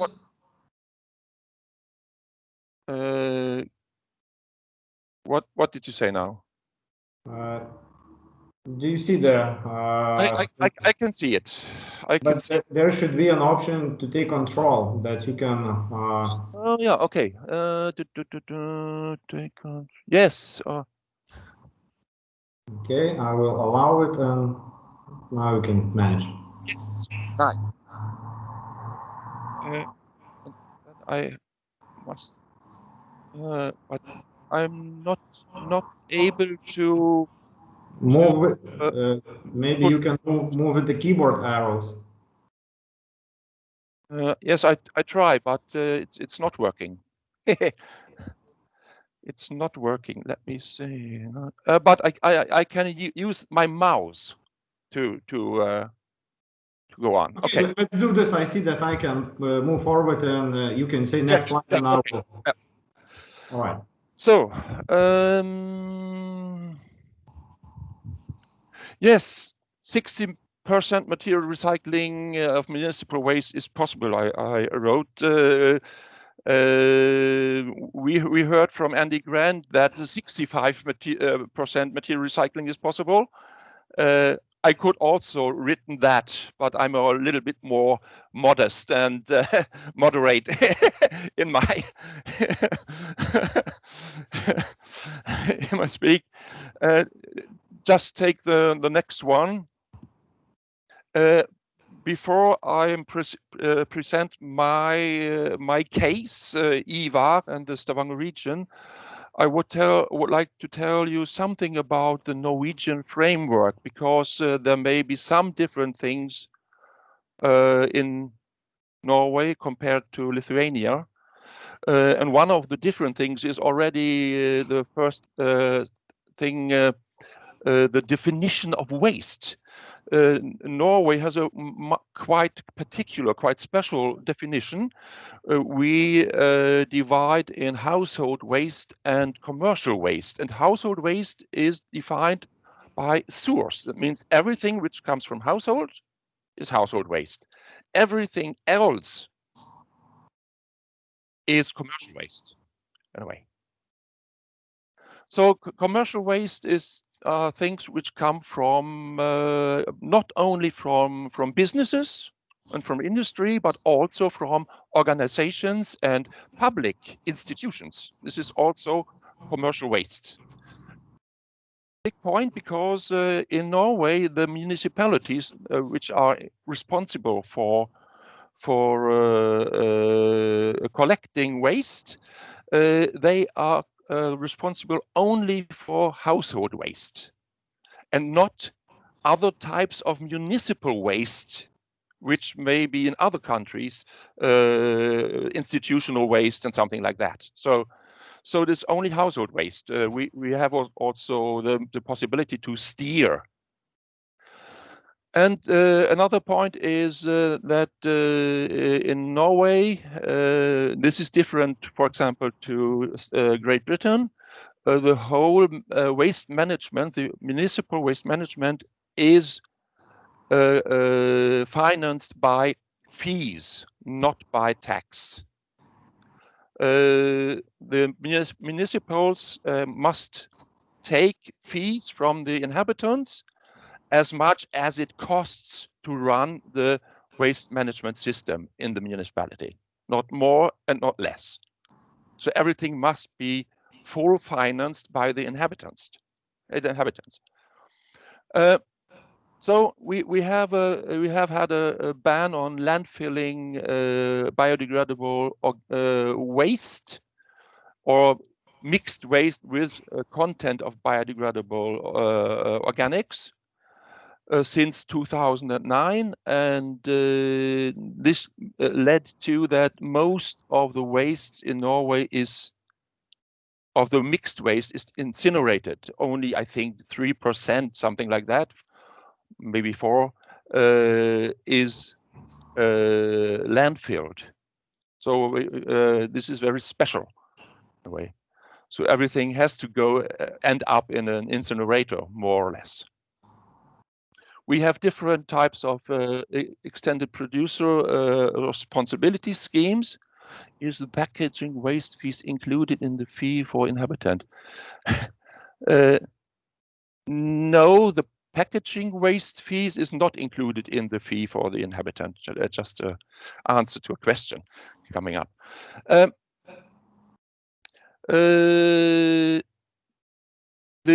We have different EPR schemes in Norway, and I want to say something about the packaging scheme, because it is still like this, that the municipalities collect all the packaging,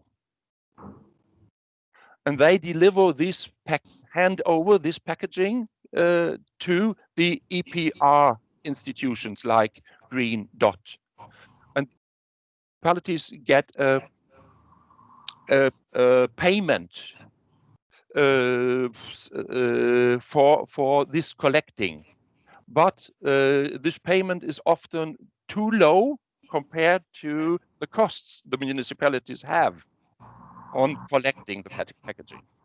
But this is the situation in Norway. Yes, and then I have also to mention that we have a quite well functioning deposit system, with a refund system on both plastic bottles and on the beverage cans, and there are high degrees of return there. It's working quite well. The next slide, please.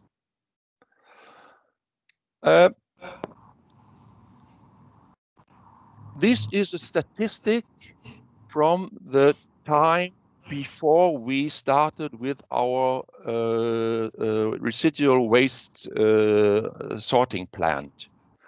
This is a statistic from 2018 and shows what we have reached of kind of targets already before we started with automated sorting. You see that we have around 400 kilos of household waste per inhabitant in our region, in the Stavanger region. And of this is only 135%, and was residual waste. That means only 35%, 34% was rest waste. All other fractions of household waste have been sorted out. So we have a sorting degree or a share of separate waste of around 66% already until 2018. So quite high degree. And the same is for the use of the household waste. Material recycling rate has been around 51% during several years. So this is also quite high compared to the rest of Norway, much higher, because the average of material recycling on household waste in Norway is 39%. I want also to say some words about what we are collecting. You see, bio waste, it means kitchen and garden waste, nearly 90 kilos per inhabitant, quite high. Also garden waste, 14 kilos. And wood is a lot, because we have a lot of wooden houses. People are using a lot of wood, and there's also a lot of waste wood. So these are 36 kilos, paper 44 kilos. And then, for example, plastics only then 9.8, 10 kilos, but this is still a lot compared to a lot of other countries, what we did collect. Next slide, please.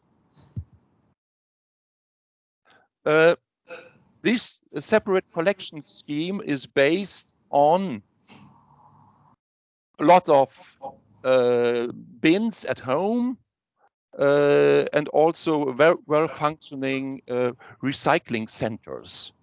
So the picture up to the right there is a family, a happy family with 5 bins at home, which is not the fact today. Today they have only 4 bins because the bin for plastic packaging has been stopped and put away after starting our waste sorting plant. But most of the inhabitants in our region, they have 3 bins at home. That means a brown bin for organic waste, a green or blue bin for paper, and black or gray bin for residual waste. Some households have all a small red bin for electrical and electronical equipment and hazardous waste, and also maybe a bin for glass and metals. So the separate collection from the households is our core business still today. It's this makes the big difference. Please, the next slide. But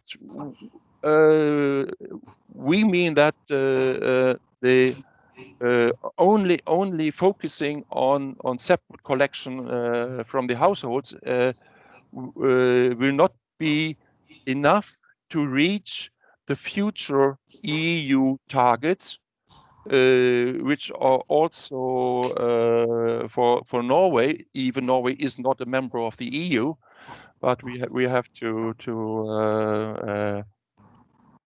follow this way. So these EU targets have been talked about before, but in Norway, in addition, we have a target which is on the way. The government is, the authorities are now promoting a regulation which will force all the municipalities in Norway to separate, not to recycle, but to separate at least 70% of all plastics and at least 70% of all food waste. So the next slide, please.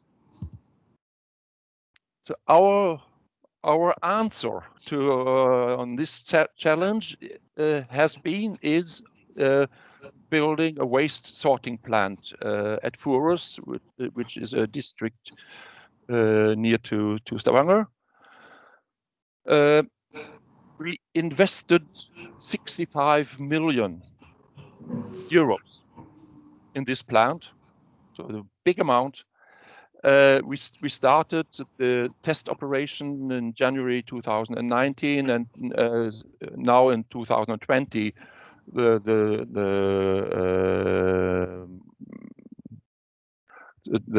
sorting plant is working well, except the plastic washing plant, where we still have some problems in with the quality of the material going through.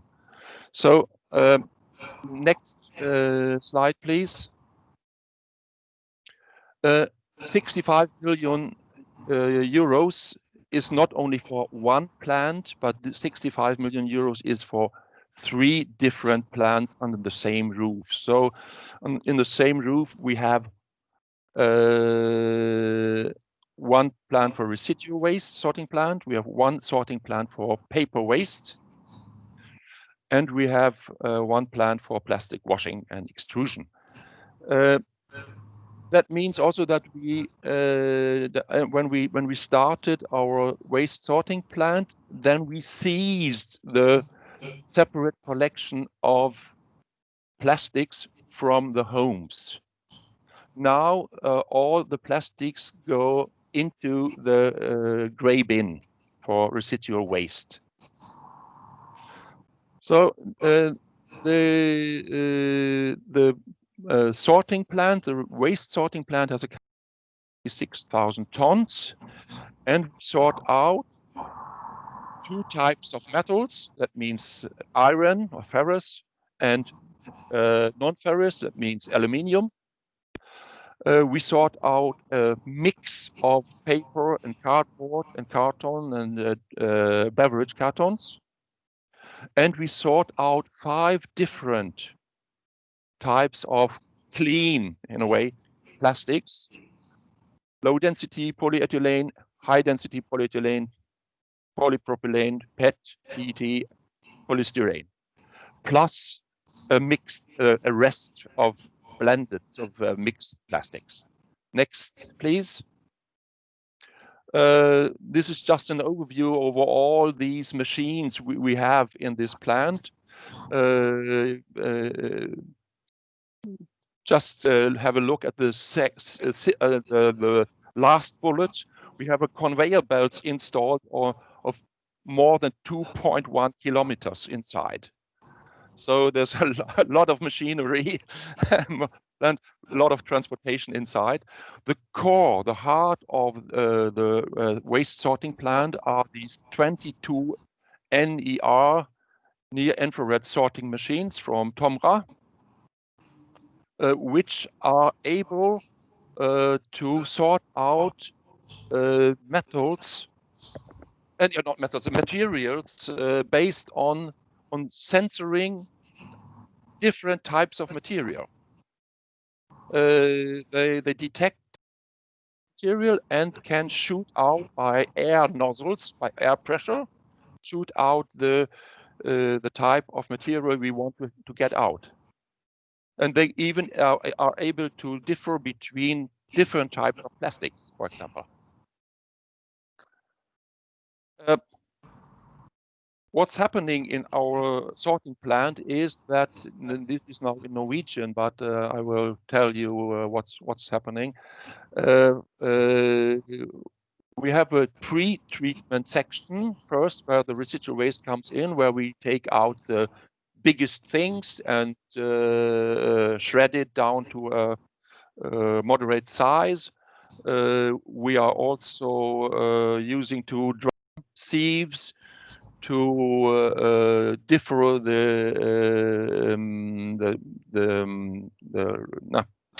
waste in 3 types of størrelse. Grain size. Sizes, yes, like this. And after that, we take the grain sizes of 60 to 150 millimeter and 150 320 millimeter.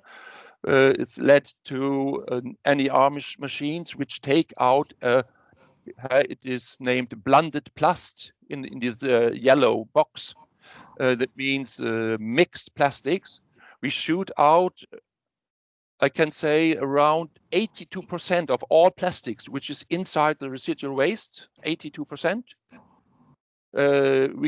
We shoot out there. So then the rest of the waste after shooting out the plastics is going to NER machines which take out mixed paper in the green box, and then the rest from there is going to the blue box where we take out magnetic metal and aluminium. The mixed plastic, the blend of plastics, is going to another row of NER machines which take out these 5 types of plastics. Plus we have then the rest of these fine sorting, which we call for blended plastic or mixed plastics. These 5 types of plastics, 3 of them we put in our own washing plant for plastics, but PET and PS is only baled and sold as is to other recyclers in Europe. But we also believe that we could sell these residual plastics, these mixed plastics, to someone, but no market. There is no market, no positive market in a way to take this. So today, the mixed plastics, the rest plastics, goes to incineration. Next, please. What is the cost per ton per input? I will come back to the what is the cost of the per ton. The plastics washing and granulating plant is able to wash LDPE, this is film, and the rigid plastics of HDPE and PP. We can wash if we should use 3 shift, we could wash 1,000 tons of plastics, something like that. But we have today only, I think, 7,000 tons of plastics we can wash.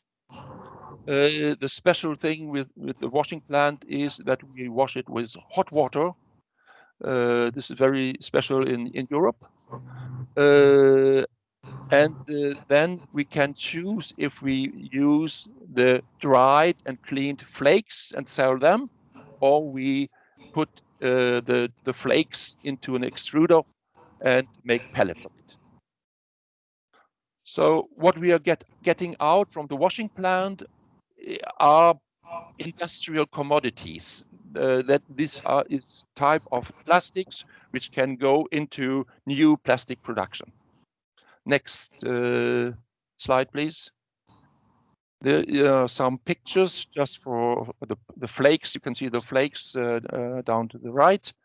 And we don't sort after color. It's different colors, and you can see some pellets, grayish pellets to the left, up to the left. Yeah. Next, please. Paper sorting plant. I don't want to say very much about that. It's not the focus here. But we sort in 4 types of paper or cardboard, and sell these 4 fractions on the open market to paper mills. Next. I want to use this slide not to tell about the waste streams which are shown on this scheme, but I want to tell you something about the money, the costs. Or better, where do we get money in? All these sorting costs. And the main income for us is the big gray arrow on the left side. That means we have to take gate fee from the municipalities who deliver residual waste to us. And this gate fee is today higher than the gate fee for incineration. Around 50 euros higher than the gate fee for incineration per ton. But this is the biggest source for income for this solution. The next biggest income source is where the big yellow arrow is leaving the residual household waste sorting plant. We get money from the green dot system, the EPR system in Norway for packaging, for the sorting job we do. And this is the second biggest income. And the third biggest income, the lowest income, is in fact from selling the residuals, the recyclables to others. So this is what I wanted to say about the financing and the costs. Please, the next. Now something more about our results. If we put in 50,000 tons of residual waste, out 4,600 tons of good plastics. That means 9.2% of the residual waste is possible to take out as good plastics, which is sellable. We take out nearly 8% of ferrous metals, non-ferrous metals, and paper. And we take out 7,000 tons of mixed plastic. So this residuals from the fines sorting, sorting. That means this amount is bigger than the 5 good types of plastics. And as I said before, we believe that we could sell also these plastics to someone, but nobody wants to have it. So today it is incinerated. And that means that today we only take out 16.8% of residual household waste, which goes to material recycling. But we sort out even more. These 14.2% of mixed plastic are also sorted out, but we have to put it back. This another 69% is not reclaimed and goes to incineration. So this waste sorting plant does not sort everything and near 100%, not at all. We take out what is sellable. We take out what is good material for recycling. But of all plastics which are inside sorting plant, 82% of all this we are able technically to take out. Next slide, please. Yes, what are the results on the statistics after establishing the waste sorting plant? You see the 2019 figures. We are now up on 55.1% of material recycling, and if we also take 2.3% for reuse, include that, then we have passed the EU target for 2025. We have reached the EU target for 2025 because we are up with 56.4% of recycling and preparing for reuse. We could have reached 60% already in 2019 if we had chosen to send a portion, a share of our wooden waste to recycling, to material recycling. Today, our 12,000 tons of wooden waste go to incineration as an industrial fuel in a way. And we could have sent most of it also to chipboard production. But this is more expensive for us than to send it as a fuel. So if we really wanted to reach 60% of, we look so very easily could manage this. So it's a question of costs today. And also in our waste sorting plant, there are some unrealized options to separate more. We could take out more plastics for recycling. For example, PET trays. For example, PP film. But we also could take out, if we wanted, really other fractions like glass cullets, and even organics would be able to take out 5,000 tons from our residual waste in a quality which is makes it able to send it to a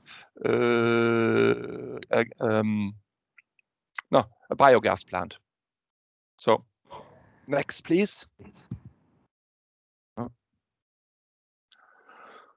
This is my last slide. We have, in general, we have been focusing on the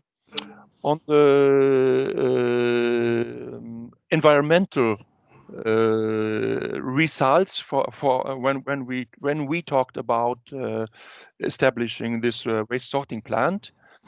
And we focused on maximize material recycling because in a climate change discussion, material recycling is normally better than incineration of waste. And we also have increased our we have also by the increasing of the exploitation of our waste, we have a longer value added chain in our region. We got 13 new jobs. This is also a point in that case. We have a local target of 75% waste separation.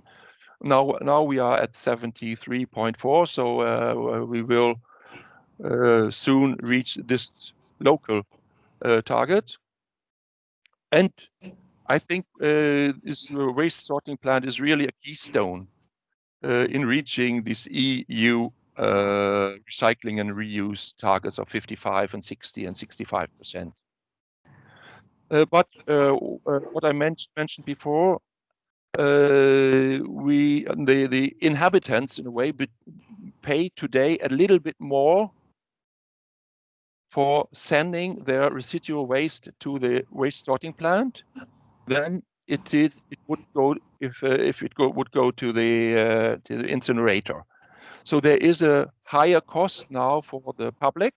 There's a higher cost for the inhabitants, and I would like to get a better payment from the Green Dot system in Norway for the work we do for them for sorting the packaging, especially the plastic packaging. So if we could get a little bit more money from the Green Dot system, then we could decrease the gate fee again for the inhabitants. Yes, that the last you can take the last. Thank you for your attention, and you are heartily invited to visit Stavanger and Norway after Corona. Okay, thank you, Mr. Meissner, for your nice presentation. We have questions, I guess. Maybe I can ask the first one. Yep. Now you said that you are fully operating your plant for more than 1 year.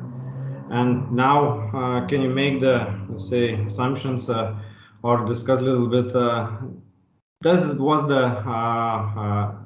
good decision to remove the plastic bins and throw everything into the residual ones and wash those plastics and prepare them from the market? It was absolutely the right decision because the plastics in the residual waste, even with some organic contents, is no problem. So the plastics, when you take it out from the residual waste, is clean enough. So you get good quality from this automated sorting, and the machines are better to sort plastics than you and me are at home. Yeah. Okay. We have questions in the chat line. Can you see them? Okay, then I have the chat line.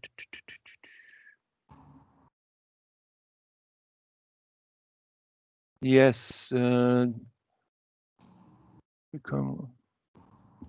which one should I take? The one plan become unclear. Do you only separate Tetra Paks or also sort of different substances?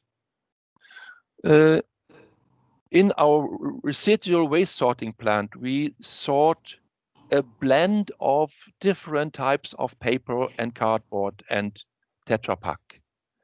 But I have to confess that the quality of the normal paper and the normal OCC or the cartons and so on is not very good because it's a little bit moisture in it from the residual waste.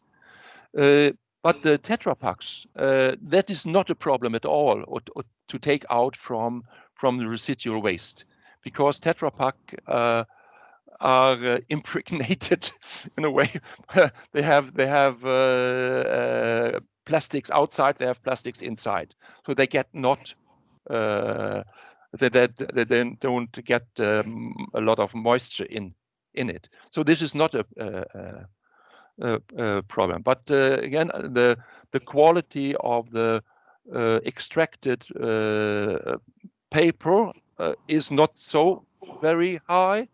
But we take this bad paper and put it into our good paper, because we have this separate collection of paper in the region, 15,000 tons of paper from there, and we have this paper sorting plant, and then we mix the bad paper into the good paper, and then it's okay. Yeah. Okay, we have also in the chat section 3 questions from Kęstutis Pocius. Can you see those questions? What is the definition of commercial waste? Isn't the packaging waste fees included? Next one. Can you tell more about no, it was not this one. It was maybe Kęstutis, you can ask vocally. I don't just. What is the cost per? No, I don't know. Can you read it for me, please? Can you? Yes. So thank you very much for your presentation. It was very interesting. First question: what is the definition of commercial packaging?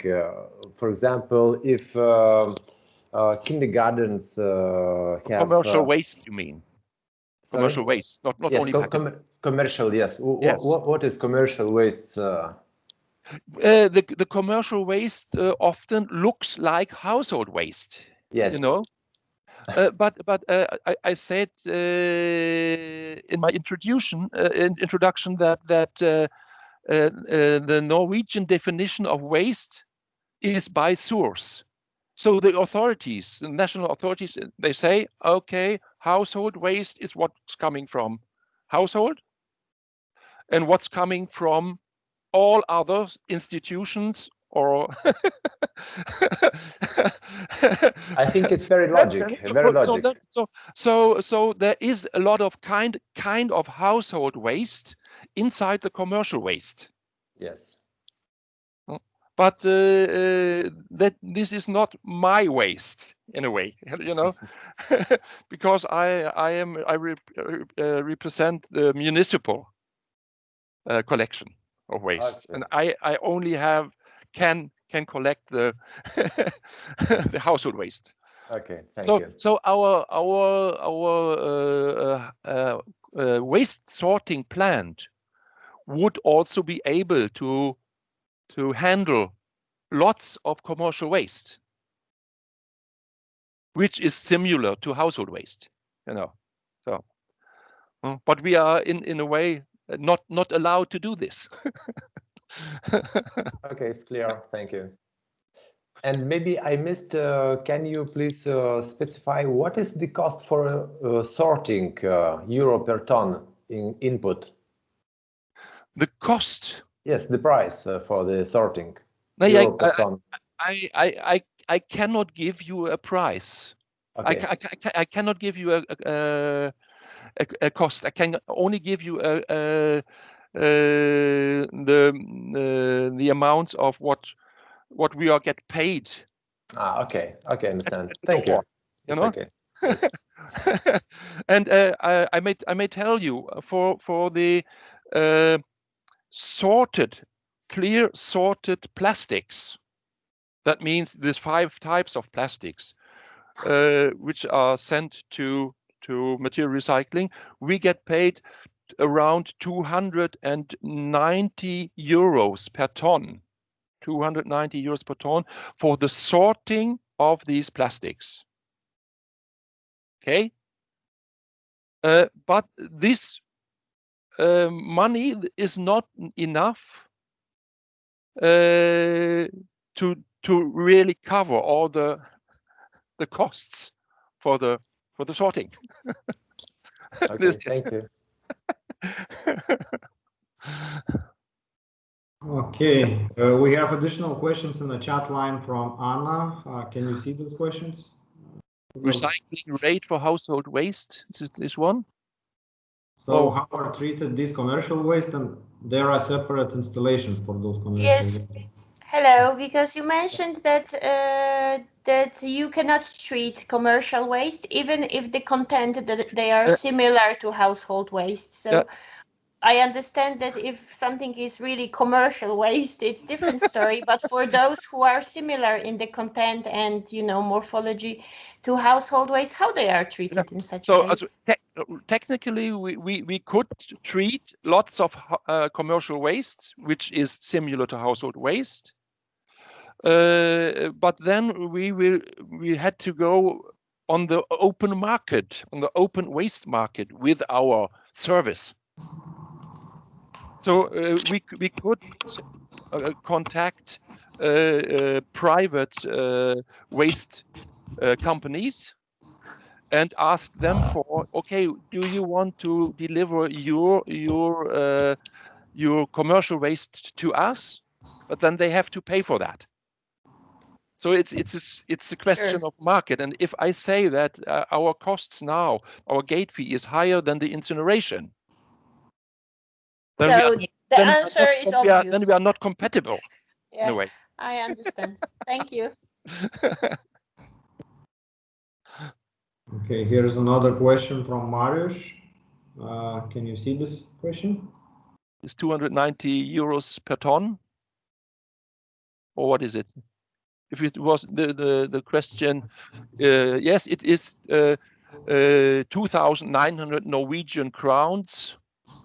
That means around 290, 280 euros per ton for the sorted plastics. The 5 types of plastics. So hello, Rudolf. But it is from the paid from the EPR or yes, from the PRO's organization. This is from the Green Dot system. Yes, it's from the EPR Green Dot. This is for the plastics. Yeah. Okay, we have additional question. Algirdas is raising a hand, so please, Algirdas.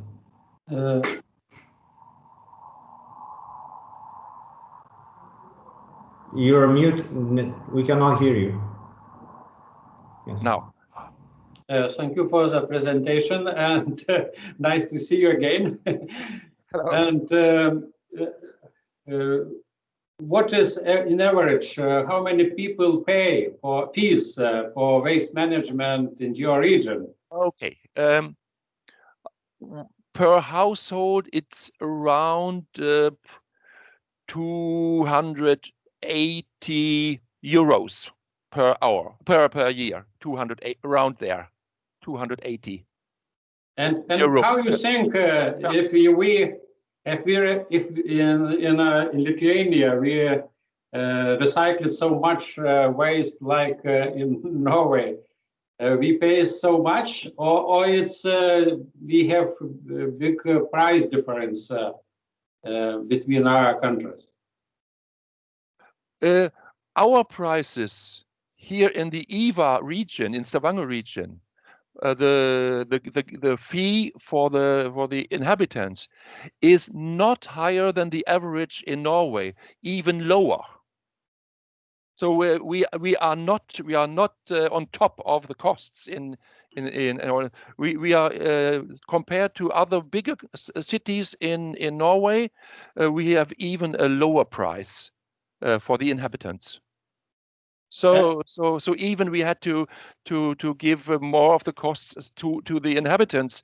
We are still low in our region. And one question: we see that a lot of food waste you have, about 90 kilograms per inhabitants, and in Lithuania we have a lot of discussions about how much food waste we can collect, and told about 30 kilograms, but in the Alytus region we collected food waste 3 years and see that more than 60 kilograms collected now. Mm-hmm. And from what it depends? What do you think? So big collection of food waste, it's big incomes, or it's different nature, or if we in bad calculated amount of food waste? First of all, I have to say that we collect organics, bio-waste in brown bins. All the people have a brown bin at home.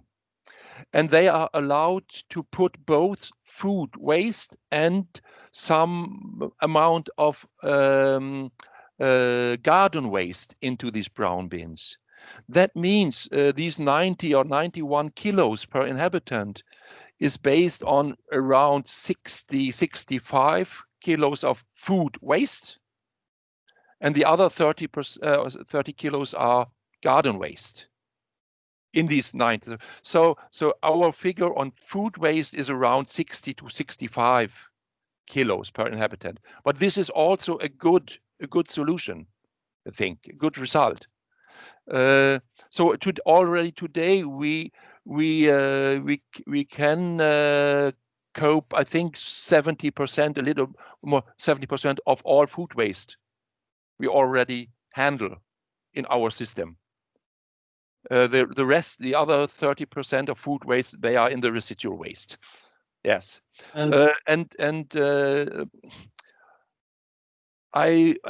your question about what is depending on how much the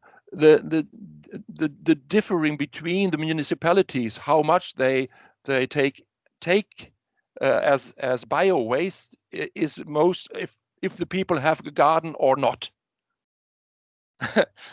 So in municipalities where you have a lot of gardens, there's a lot of bio waste in the brown bin.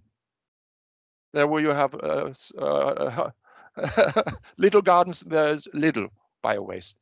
But I think the food waste is not differing from municipality to municipality. This is my opinion. Yeah. Okay, and last question: how many times you emptied the food containers per year, or per month, or per week? The food containers every second week, so every fortnight or every 14 days. And you don't have smells problems or odors problems? No. Very little. Sometimes people say that there are some worms and flies coming up, but no, there is no really problem with 14 days emptying. No. Thank you. Mm-hmm. Do we have another question? Yes, Mariusz. It is in the chat section. Can you read it? 200 per year per household, regardless from size. Yeah, yes, it is. Our waste fee is is regardless from the size of the household. It is, but it is connected to the size of the bins. So a bigger bin costs more, a smaller bin costs less. So this is the only differentiation in a way. Yeah. Okay. I cannot see another question, so thank you, Mr. Meister, for your presentation and your time. And now, as I see, we are a little bit running faster than our agenda, so the next after the lunch will be Mariusz, and maybe Mariusz, we can do it now. What do you think about that? And we can shorten the lunchtime. Yeah, up to you. Or we can start earlier the second session, and we'll maybe make now the break for all people. Up to you. I suggest that yeah, it's time for a pause, so maybe we can shorten the lunch time, so we come back 12:30. All right, 12:30 is Lithuanian time, so minus 1 hour in Norway and in Poland, and minus 2 hours in UK. So 12:30 we're coming back. Okay. Great. Okay. To see you.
Okay, we are coming back.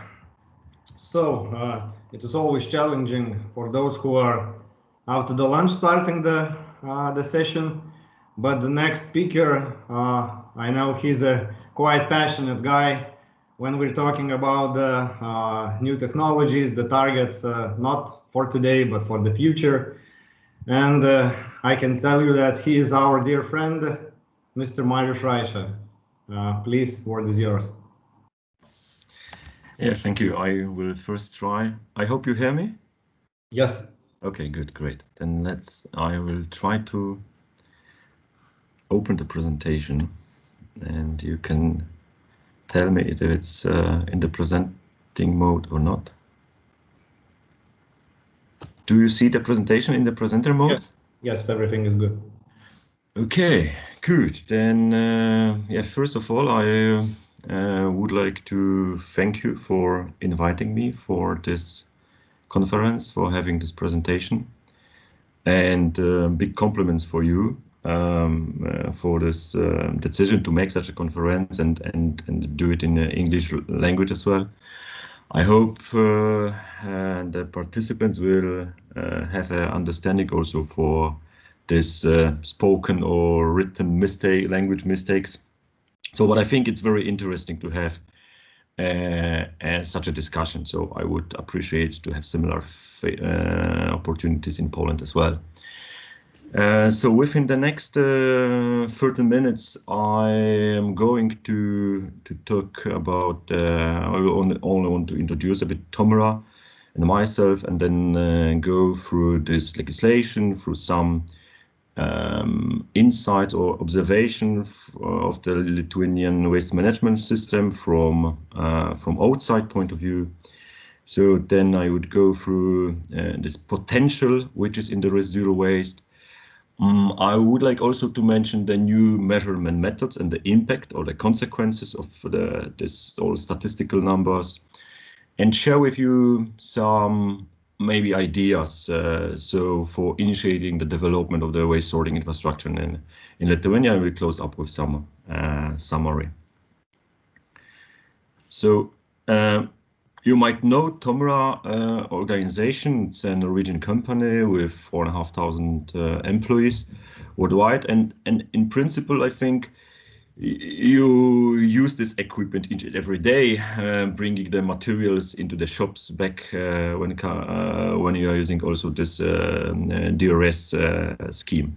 This is the one of the segment of the business at Tomra, and I am representing the second one, the Tomra sorting solutions. When we bring the optical sorting into the as a part of the sorting processes in different technologies. So when comes about my person, I manage heading up the Tomra subsidiary in Poland, and we are responsible for the 6 countries. So including Baltic countries, Poland, Czechia, and Slovakia.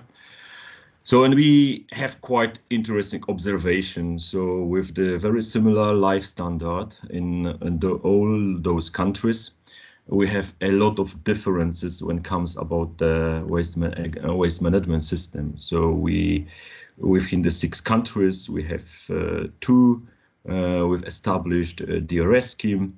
We have a few with well-developed EPR scheme in principle, and for example, as Poland, what also before Andy Grant mentioned, with the EPR, which is on a very underdeveloped level, I would say.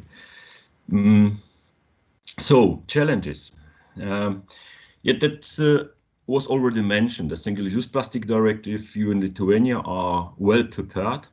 Most probably you are already close to maybe achieve the numbers for 2030. I don't know now, but you have established the DRS scheme, which also Andy mentioned might be needed maybe in all the EU countries in order to achieve the 90% of collection of and preparing for recycling the beverage bottles.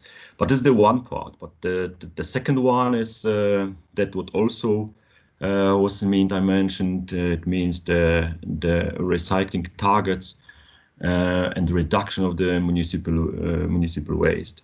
So, and I think that's one of the biggest challenge for all the European countries.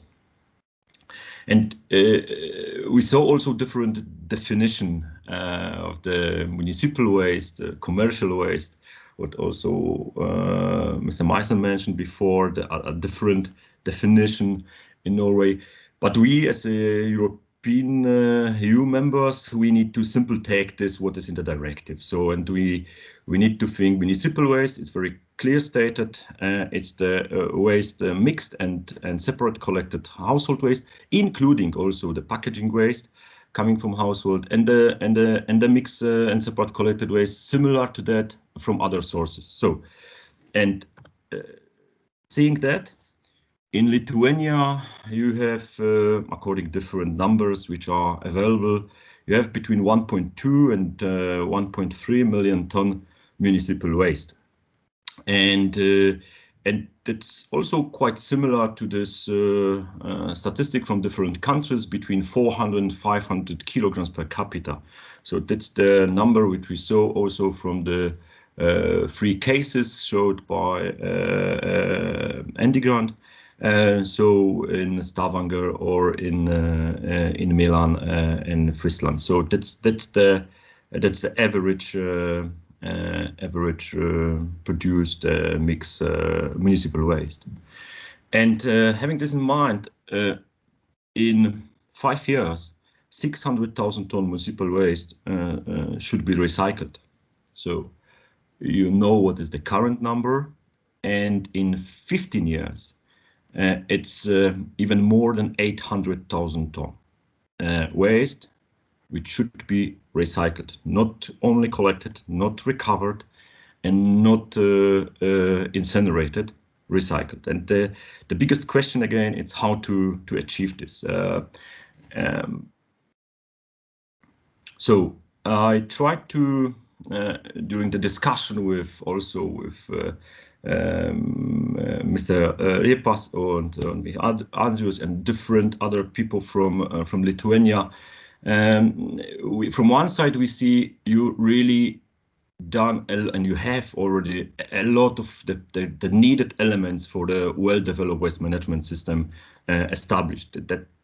That's already done. But as usual, there are some buts. So from one side, there's the first pillar, it's the packaging waste. As a part also of the municipal waste, the EPR scheme has been implemented, but as we heard from one of the first speaker, Mr. Gentivals, if I have correct the name in my mind, he mentioned also that it's even some crisis, hard word, when it comes about EPR. But from outside, you have the system in place. You have the PROs who are responsible for a long time for the packaging waste, and the part of this is also since few years the DRS scheme. So from this side, all what is potentially needed. But what we see from the practical point of view, there's lack of high performance or sorting plans with high efficiency for packaging, for the yellow bag. There are only was only maybe 1 or 2 examples where you have a higher efficiency of sorting when some automatization is being used. So the last investment in that was done in 2016. So there's another point that the waste stream, packaging waste stream are relatively small. So that this is defragmented packaging waste stream throughout the country. And from the another side again, what was also mentioned before, you have a very nice statistics. So the overall statistic, more than 62% recycling rate, and when we see that alone the plastic, that it's 75 plus. So from one side, knowing how the infrastructure looks like, and from the other hand, seeing the numbers, I need to say it is questionable. You need to raise the question if it's really reflect the truth. So the open points are what is reflected in the statistic. It's the collection, it's the recovered, or is really the recycling waste stream. We know that the collection targets are not similar like recycling targets, and it's also the question: what is the current targets defined for the PROs? So maybe later on, I think Kęstutis have the presentation. Maybe you can also say what is the really target? Is the collection or the recycling target there? Are the amounts of plastic placed into the market, the information regarding this, the data regarding this, reliable? Because we will see later on that that something maybe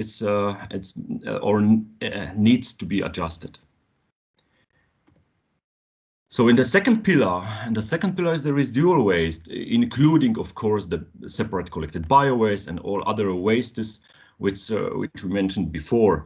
But for this, you have again in place the 10 MBTs, which are also in the operation since I think more than 5 years already, with the capacity which covers something like 75 to 80% of the total municipal waste. You have also the free incinerations with relatively lower gate fee if the number is correct. But when it comes about these MBTs, what we can say that all of them focus on the biological part. So the reduction and stabilization or partly biodrying of the biodegradable fraction, and preparing for landfilling or incineration. And of course, similar to Poland, partly you are because we said before that, or we heard before that there is also the target for reduced landfilling, and of course, partly if the material is stabilized and will be used for covering, it is reflected sometimes as a recycling. We know that in future this will be not the case. So when I see, so from the biological part, you have quite well developed infrastructure, and this infrastructure can be definitely used also for treating the separate collected bio-waste. But from the mechanical part, we see that there is no really strong focus on sorting out recyclables. So they are limited or low efficiencies. And from the other side, we see that the MSW still contains big amount of packaging waste. I will show some numbers later on. We also received the information that the level of donation coming from PROs for the recyclables sorted out from MSW stream are relatively low. So that's also is something what maybe needs to be adjusted or discussed in the future. And what we observe is that within the last 5 years, there was no improvements, any kind of modernization, the mechanical part. So, and what was surprising for us, that the MBTs are not entitled to sort the separate collected packaging waste by law. So, and the potential of the MSW. So we supported some industrial and small trials. So for showing what is really inside of the mixed household waste, the residual waste. And it came up that from in some of the tests is between 6 and 13% of the material. In some other was more than 10, in another 11. So we see there is still an interesting amount of material which you can recycle. It's not only material which you can bring into the incineration. And when this would reflect the situation, the whole Lithuania, then in the MSW you could estimate the amount between around, let's say, 50 to 100 and maybe even more 1,000 ton recyclables, which still are in the mixed household waste. When you go deeper and you raise the question, and what is the potential packaging content in the waste, then it appears that it's even around 10% only packaging. So, and this would mean, again, more than or around 70,000 ton packaging waste included in the mixed household waste. So when you see these numbers from one side, and if you compare it with this statistical data, then you need to ask what's reflected through the one or the another. So the open points are, what is the potential from the mixed household waste across the country? Because of course those numbers are only from some tests and trials from 2 different, as I mentioned before, locations, but still trials. So it would be necessary to evaluate the situation across the country. So there's also needed discussion about the legal and economical motivation for increasing the sorting efficiency. So there's sometimes we've heard this also from Mr. Meiser. If there's no economical motivation, you will simply not do this. And the third point would be, if the material which you can sort out you can bring into the recycling. So, and of course, today, from today's point of view, in Europe, in principle, we see a huge problem with the film. So with PET, HD, PP, their solutions are in place. There's no problem. But with recycling capacities on the PE side, yes, there's needed improvement, not only on the capacity side, but also on the quality, on the technology. I will mention that also. I will go to this later on. So, and then these pictures which you see now, that's are exactly the picture with the materials from this from one of these tests which is carried out in Lithuania. So these 4 materials you can bring into the recycling today. With the film, there's the question, because the recycling technologies are today not equipped with the hot washing, and you need this in order to reduce the smell from this sorted out from mixed household waste material. And one of the biggest questions that was also discussed before will be with the paper cardboard, as the paper industry is not willing to take paper sorted out from mixed household waste because of they norm or requirements for production of the packaging for the food contact. But of course, if we think about future-oriented solution, then also we need to it's necessary to discuss with this industry and search for possibility to also use such a material. Of course, not for packaging, which should be used for food, but for different kind of products. So that's also a needed development. But it's not only Lithuania case, you know. When you see Germany, our colleagues from TOMRA in Germany also made different tests and analysis across different municipalities and residual waste stream in Germany, and they also came to the conclusion that finally the same amount of packaging which is in the yellow bin, you can find still in the gray bin. So if you go further to Poland situation, we also made some tests with 3 MBTs together, and we asked them, could you deliver us the information? What is the amount of packaging which you sort out from the separate collected waste and from the MSW waste from different. You see here that 1, 2, 3. That's at the different MBTs and by material, paper, metals, plastic, glass, and when it comes about plastic, for example, that you see that also in our case, still around 50% of the plastic is or the recyclables polymers are sorted out from mixed household waste. So the conclusion is it's not only Lithuania, that it's in different countries the situation, and what Mr. Meiser showed us before, this was visible also in Norway, and there was the part of the decision to skip the separate the yellow bin, and that they decided to leave the polymers into the gray bin and focus on the bio waste.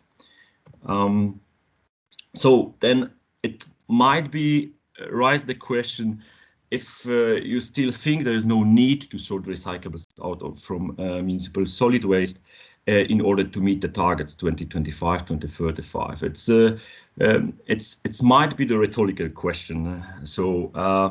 But for those who still have some doubts, I would like to go through the new measurement method. So because we need to keep also this in mind. So this is this picture. On this slide, you see the whole steps within the recycling process. So from today, in all the statistics, as a recycling, if you sort a material from the packaging waste or MSW and you have it the bale, then this weight will be counted as recycling. So in the future, with the new measurement method, as recycling will be counted on only this final recyclates, which will be used for production of the new product. So you will see the factor, reduction factor between most probably that the recycling level will decrease in case of plastic at around 20-something to 30%. So in average, most probably we can use a factor for 0.7, maybe 0.8, if you compare it with today's situation. So this will also change the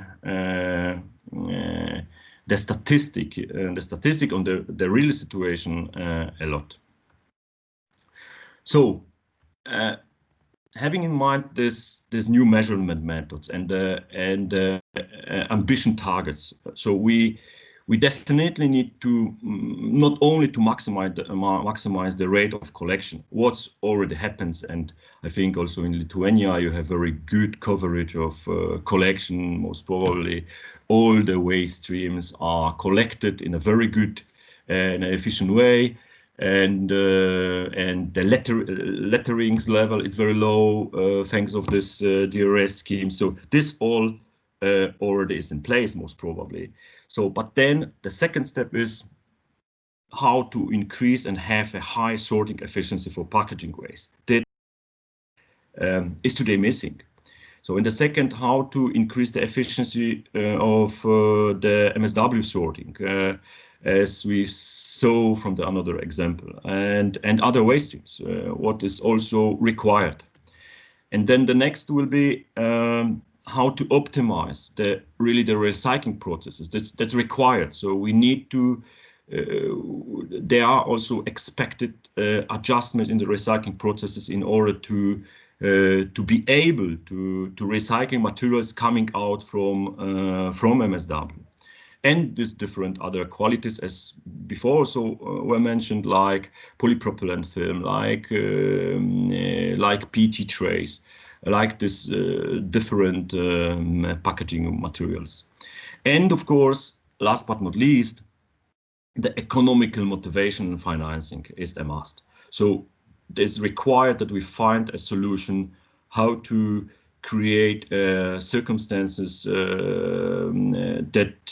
that there's a motivation for the operator to sort as much as possible with as high as possible quality.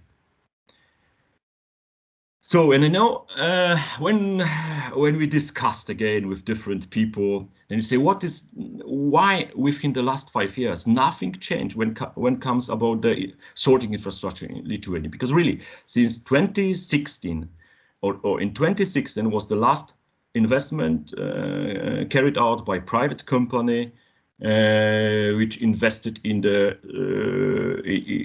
increasing the efficiency of the sorting. So close to 5 years ago. And why why we face this situation? And I think one of the problem is the scale. So then the waste streams are defragmented, and I think maybe it would be interesting to discuss in Lithuania about how to cluster the streams.